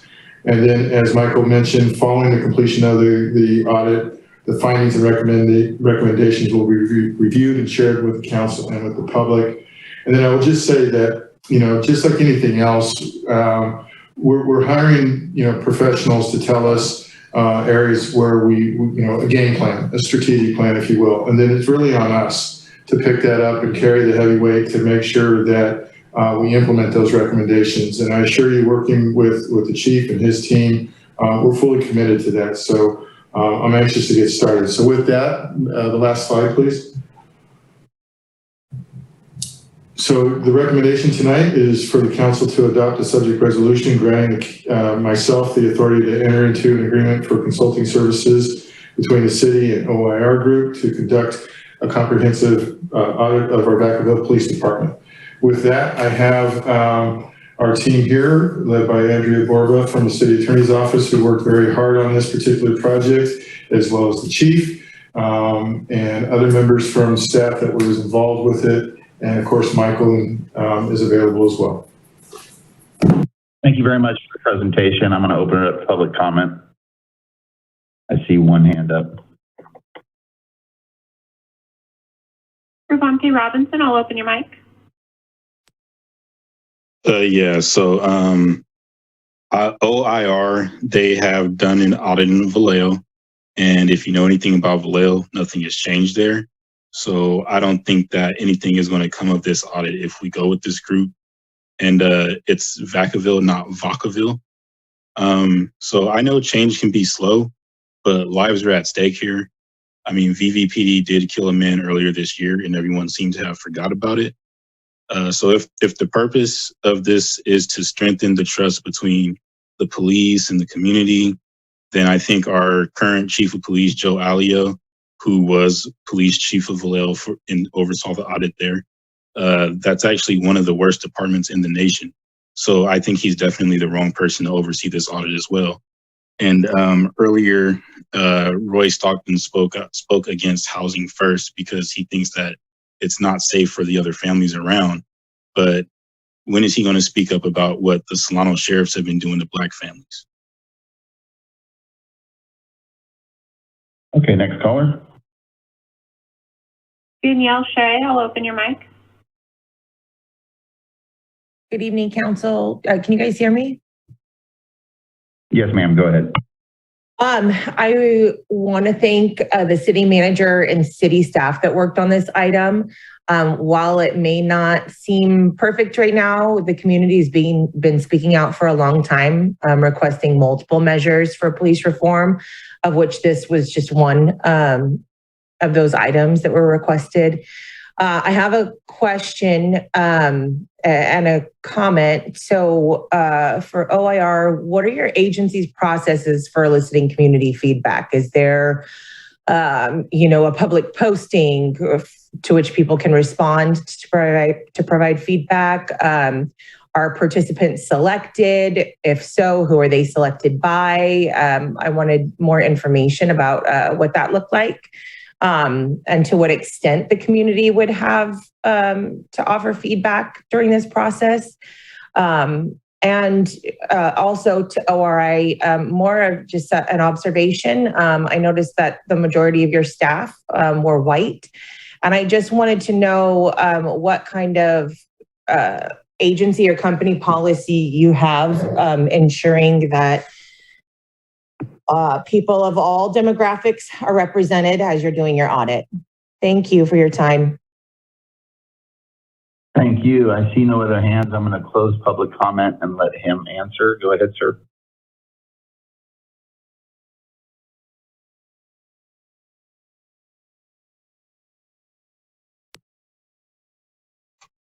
Are we there? Mr. Mayor, are you asking me to respond to the question? Yes, go ahead, that were raised? Yes. You bet. Yes, first of all, appreciate the public comments. I do believe, as the city manager indicated, that the audit and the recommendations are only the first step to actual making real change. And the hard part, the heavy lift, as we indicated during our interview with the focus group, is really on the implementation phase, which is where the city would pick up that responsibility.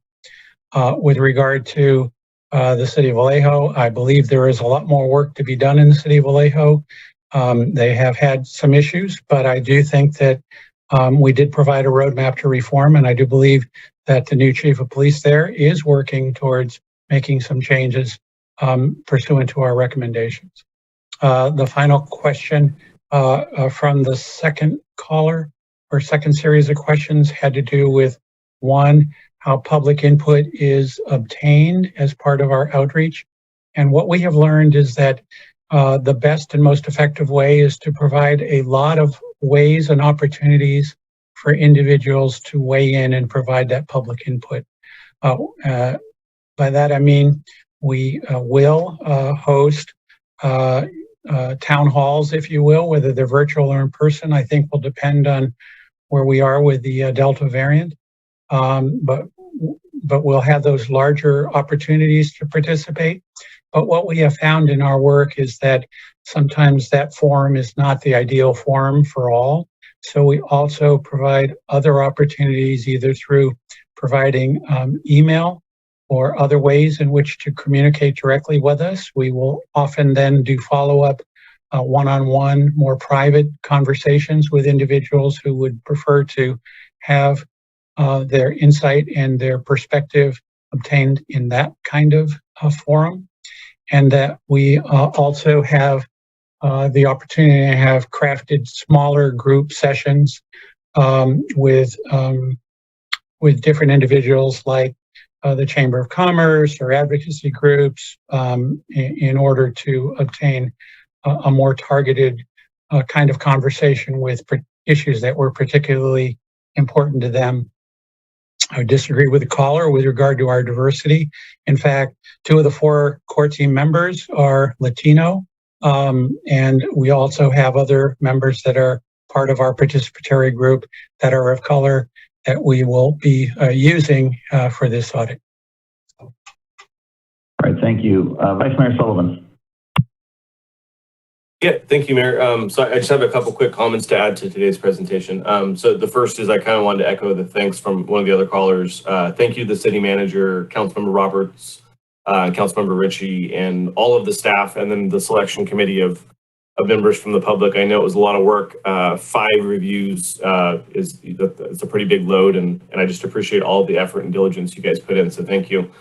My first point I'd like to probably make to the city manager and the consultant team is that one area, and obviously you'll dive deep into this, after tonight's meeting if we approve this. But I would like a clearly established plan for soliciting public input. I am, especially those that are not super comfortable sharing, maybe in public forums, or there might be employees that would like to share privately, or other individuals who maybe have had experiences where they're not super comfortable kind of talking about those experiences in public. So I would like to have some sort of option where the public or employees who would like to talk can do that in a non-public forum, maybe anonymously or safely. Second, and you hit on this a little bit already, which I'm very excited about, but specific recommendations are vital. I mean, that's most of us on council could tell you kind of where we think there's some issues. I mean, we could do a pretty good job at, at guessing some of the big problems or areas that we need to fix. What we don't know is what are the best practices? What can we use to fix it? What tools are out there? And really having those come out through the study, specifically with price tags attached. And I liked how you mentioned that you take into account the budget and financial stability when making recommendations, but really highlighting that recommendations piece in the actual RFQ documents. That was kind of light, but that's really kind of what I'm really hoping comes out of this is some great tools, options, and ideas to rebuild that public trust. There is a little ambiguity, and you mentioned this tonight as you were speaking. You talked about, after the contract tonight, you'll meet with the city manager and the police chief, develop the scope and start moving. If there's any scope developed, or when the scope is developed, I'd like that to come back to council first. I'd like to see that before you go off and running. I want to make sure that we're comfortable with that scope and it makes sense for all of our diverse viewpoints. And then if that scope or direction in the contract is changed anywhere through the process. So let's say we're 3 months in and we need to add to the scope or detract or change or edit or adjust. That really needs to come back to council too. I'd like to see that. I'm hoping council can be involved in that process. And then my last question, and it's not really a question, it's more of a comment to the city attorney. I assume that in our discussions as council members with the audit team, we may want to reference some of the closed session cases that we've seen, or may want to reference some of the closed session discussions that we've had. We'll need instructions on what, how can we speak in generalities, or what can we share, or what can't we share. I assume that will come up between council and the consultants. And so we'll need some guidance on that. So those are my 4 big comments. Again, we need a clearly established plan for soliciting public input, especially for people that are nervous doing that in a public setting. Specific recommendations are huge. The scope needs to come to council before it's executed. And then we'll need instructions from Melinda on what we can and can't disclose from closed sessions. Thank you. Councilmember Stockton. Yes, thank you, Mr. Mayor. And I just want to confirm, I have a few questions, but the first one is I just want to confirm that the scope is listed in the RFQ on page 6. There's an itemized list. Is that the scope that should be used by this city manager? So that is the starting point. What we're hoping to do, as Michael pointed out, is that his team will come in and gather data and get a preliminary, evaluation going to ensure that is the proper scope of work to perform. And so any refinements that we need to do as a result of that, we will go ahead and update the scope. And then if it is the desire of the consensus of the council to come back, bring that back to council, I have no problem doing that. Okay, great. Okay, and my next question is, Mr. Janako, thank you for being here today for the presentation.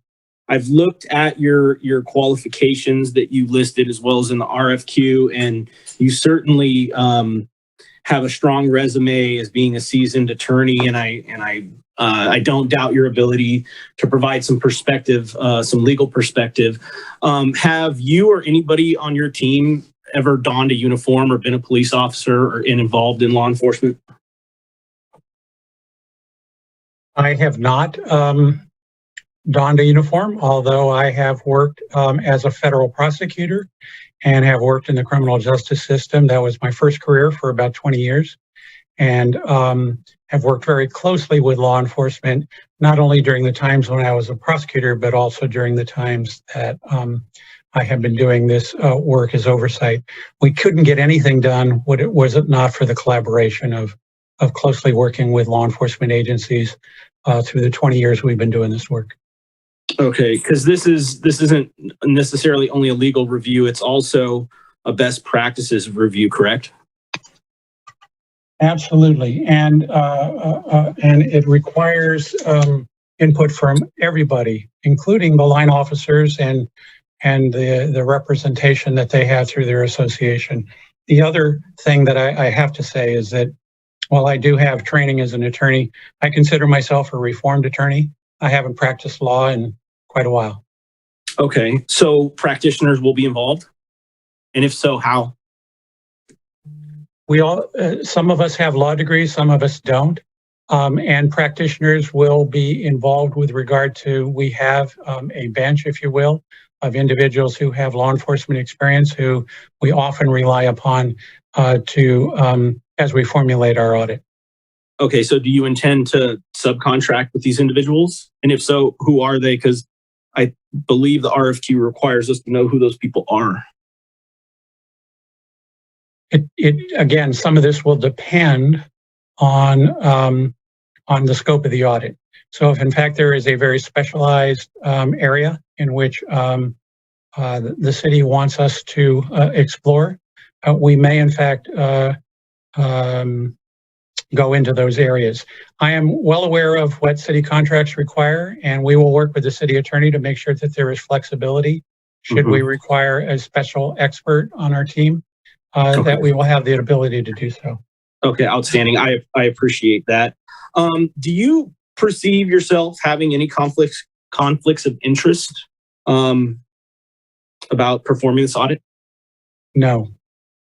Okay. And the reason why I ask is, if when I look at your website, the main theme is independent police oversight and review. As a legal expert, do you believe that all police agencies should have citizen oversight or some sort of independent review? I subscribe to former President Obama's 21st Century Policing Consortium, in which they found that one of the 6 pillars for moving into the 21st century was that every police agency should have community engagement and some form of oversight. What that looks like would be dependent on the interests and needs of every particular jurisdiction. But yes, I agree with the idea of that 21st Century Policing report. Okay. The last thing that I wanted to just bring up is your quote that was in the your packet that went over your cost didn't have a whole lot of detail. Is there a way that you can get the council a better cost breakdown by function of the hours, since the RFQ isn't really complete? I mean, you estimated $80,000 at $225, I think, an hour. But do you have a breakdown of that? And in addition, given all of these topics, like I said, some of them are listed on page 2, and I understand that some of those may change. Do you think that 2 site visits is really enough within the estimated quote? I hope that we can do 2 site visits because with Delta, we have been really hamstrung. I've been stuck at home for about 1.5 years. I'm going to take my actual first business trip tomorrow. And it's with some trepidation, of course, that I'm doing that. But I do think that we have budgeted sufficiently. In the 20 years that we've been doing this work, We have never been over budget, and we have usually been under budget. So I do think that we'll be able to make it work with the budgeting figure that we provided to the city. Okay, and in the other, you listed several references or other departments that you've helped in the past. Has there ever been a time that you have not recommended citizen oversight? Absolutely. Okay. That's all my questions. Thank you very much, sir. Councilmember Silva. Thank you. How do you guys ensure confidentiality, and how do you sift through maybe different biases, if that's ever an issue? Well, every one of us brings, our life experiences and our bias to the table, and it's sometimes difficult, but we try to get by that, and we try to let the evidence take us to our conclusions as opposed to a perception. That's why we take a look at actual cases. We look at actual uses of force. We actually take a look at actual internal affairs investigations instead of what people tell us. We certainly are interested in public perception, but it's an evidence-based audit that forms the basis for our conclusions and our findings and recommendations. Okay. And then how do you ensure confidentiality? We recognize that in order to do an audit, we are going to be receiving and accessing information that is protected by various layers of confidentiality under state law. But we have been doing this for 20 years, and we've never had a situation where we have had an unfortunate divulgence of information that should not be divulged. We are able to craft a report based on that confidential information by removing identifiers and ensuring that we can tell the story without intruding on the confidentiality or privacy interests of either the officers or the individuals involved with the police. Okay, thank you. And then and that would go for all citizens and police officers and anybody who's involved, correct? Yes, council member. We don't have any. When you see our reports, and if you look on our website, you'll see that there are no identifiers in our reports. We will talk about the input we received, but we will not attribute them to any particular individuals. And thank you. And last question. So I agree with Vice Mayor Sullivan. Otherwise, I guess it'd be depending on the scale of how much the scope changes.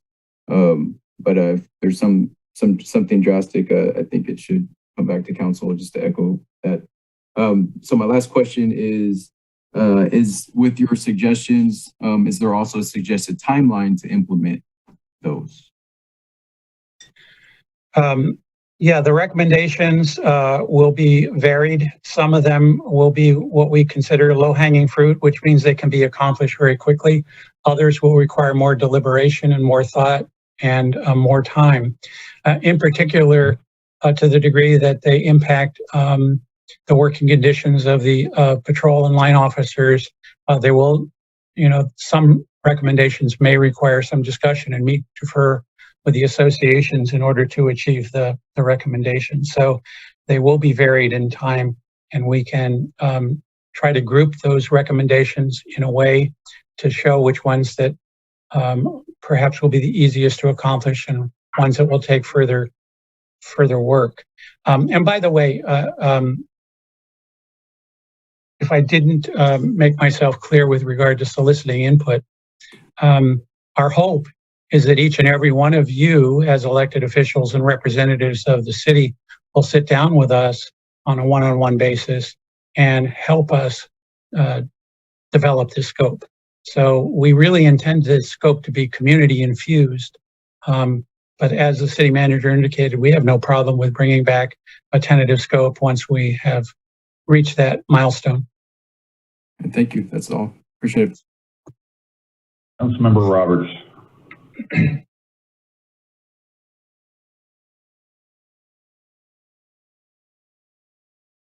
Councilmember Roberts.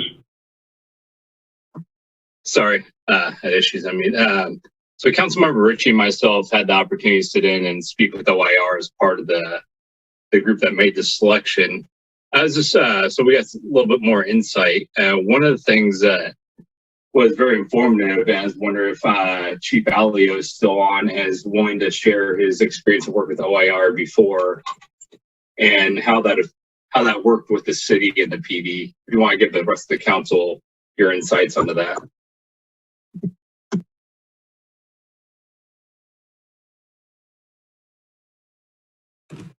Yeah, this is Joe Alio. I'm more than happy to address that. Mr. Mayor, if this is the appropriate time. Yes, sir. Go ahead. So yeah, I was in Vallejo when OIR came to do the audit, so I had the privilege of facilitating the interactions and getting the information to them.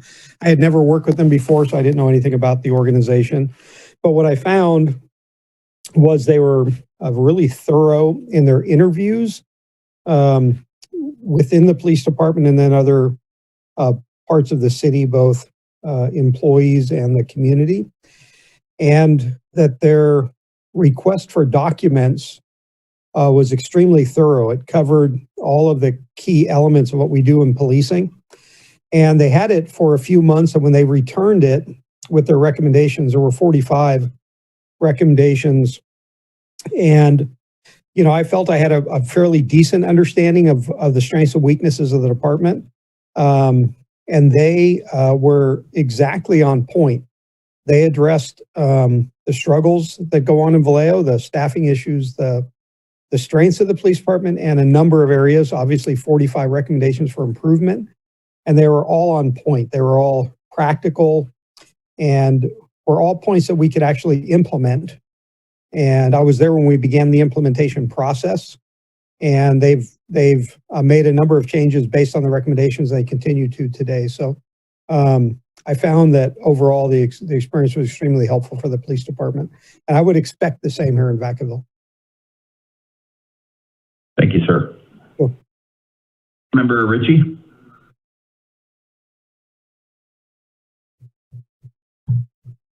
Hi, I'll try not to reiterate anything because the hour, but first and foremost, thank you so much, Mr. Jenigo. It was like Councilman Roberts spoke of, we had the opportunity to interview all 5 groups, and it was very enlightening seeing how each individual company would approach their job and task to do an audit. And I was impressed by the way in which you guys had, because instead of having the kind of a scope and focus, you come in intentionally as a hammer looking for only thing is a nail. It seemed that you were approaching this as a even kill, looking for ways to kind of find improvement and also identify things that could be improved, positive or negative. In the sake of the season, it's like a football season. Here in Vacaville, we have a great team. I mean, the Vacaville Police Department is amazing. We have a great team. We have a great new coach in Joe Alio, and we had a great coach in Carly. But you know, you guys have. I like the fact that you didn't want to come and get the gotcha approach. I think the audit is going to also highlight what things we're doing right and what things we're doing wrong. Like any good team, you can always use criticism to find out what to do better, highlight problems, strengths and weaknesses, and all in all, that's how you become better as a team. So I really like the fact that you actually said in your own words to highlight strengths and weaknesses, and Joe actually reiterated that too. The audit doesn't have to be all bad. It could also highlight areas that we are doing things right in Vacaville. Not everything is wrong. So we can always improve. No one's perfect. So I like the fact that this approach is not going to be with the intent of coming in and noticing it and this preconceived notion that Vacaville is wrong, it's broken, and we're just going to highlight the errors. You're going to come in and take kind of a clean canvas and figure out what we're doing right, wrong, what we can do better, and kind of leave us with a report that we have to implement. It's like a game plan in a football game. You have a plan, you got to follow it. If you don't follow it, it doesn't work. So I really appreciate what you're going to do. It was pretty interesting to be part of this audit selection, but I just respect the fact that you're going to come in and highlight all the things, positive, negative, and then give us a blueprint, kind of game plan to go forward. Thank you so much. Councilmember Stockton. Yes, thank you. Just a few more comments. I agree with some of my colleagues. I think the citizen involvement is absolutely crucial, and I'd be interested to know not only what people who, if we could, hopefully we can distinguish this. I don't see why we couldn't. How those experiences with our police department differs from people who live in Vacaville and people who have maybe had interactions with them in our city that don't live here. And while I have a little bit of concern about there not being any experts other than attorneys, the chief seems to be confident that that you can help us identify some areas where we can improve our police department and the services that we provide our citizens, which is absolutely essential. I would just ask that, when the scope is finalized, I would love for you to be able to bring that back to council, and as well as if you identify, who else is going to be helping you. I think the citizens brought up some concerns about making sure that we have a good representation of people from the community. If you can bring some of that stuff back, if we decide to prove this tonight, I would appreciate it. I think that would be helpful as well. So with that, that's all I have. All right, thank you. What's your motion there, Stockton? So I motion that we approve, and I would just request that after the process is started and they're able to solidify the criteria, the collection of the data and the scope, that they would bring that back to council and periodically update us throughout the audit. I'll second that. So can I have a second? Perfect. Roll call. Vice Mayor Sullivan. Yes. Councilmember Stockton. Yes. Councilmember Ritchie. Yes. Councilmember Silva. Yes. Councilmember Roberts. Yes. Councilmember Wiley. Yes. Mayor Rolette. Aye. We'll move to item 10D and we'll just bring it to the chief. Chief, are you with us?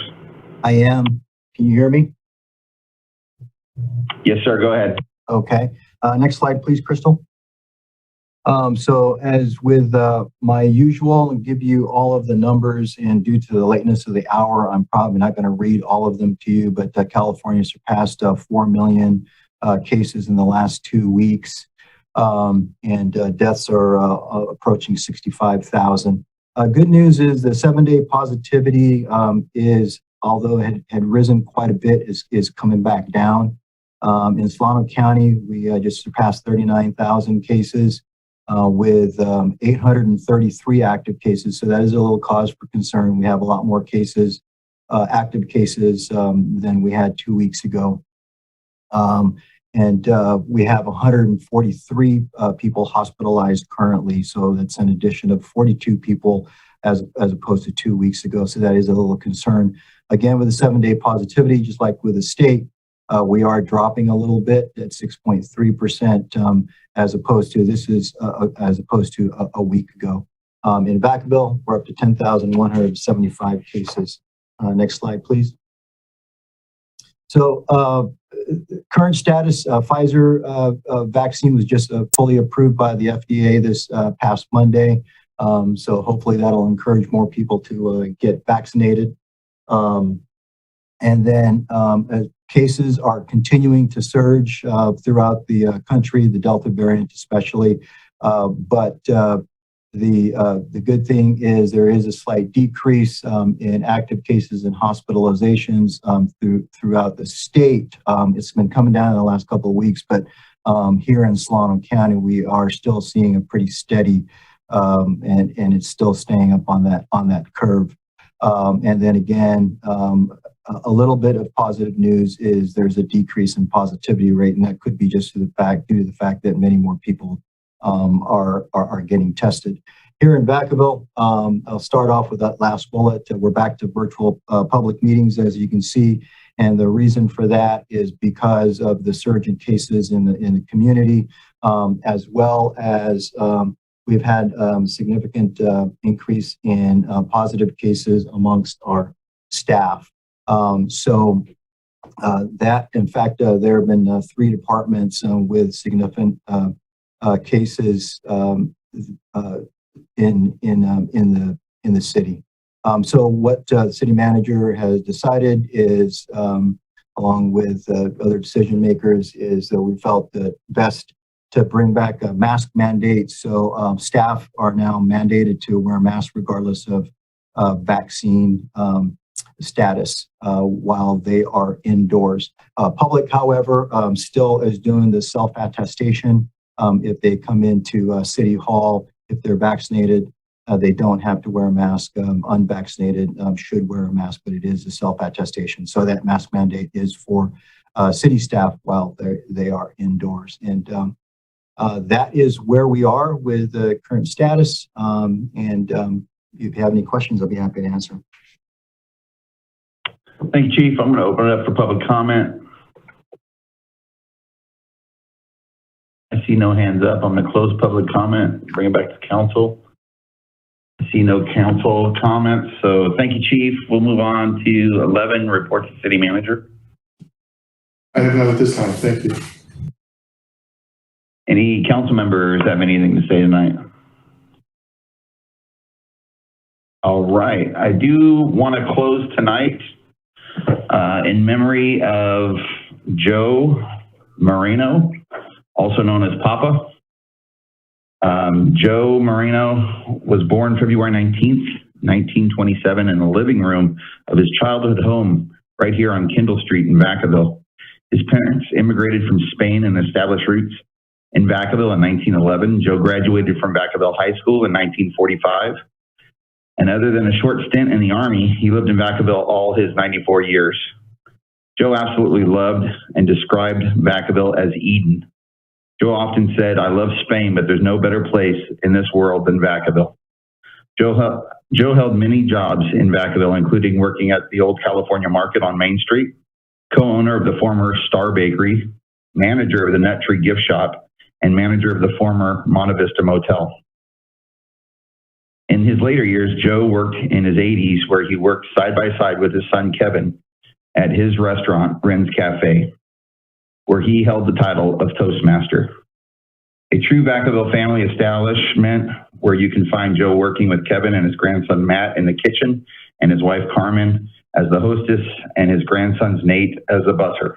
You can always find Joe in front of the table at Ren's working on his crossword puzzles or greeting customers. Even at 94 years old, Joe would visit Pietro's #1 every Friday night with his grandson Matt. Joe was full of wisdom, pride, tradition, and values that he was so proud to be from Vacaville. He's a huge supporter of the Vacaville's police department and the fire department, as well as local owned businesses. He loved Vacaville not only, his love for Vacaville not only outdone by his love of his family and his friends.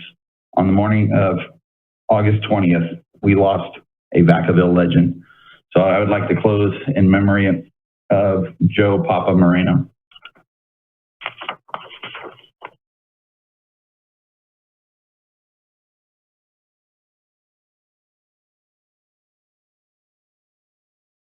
Good night, Vacaville.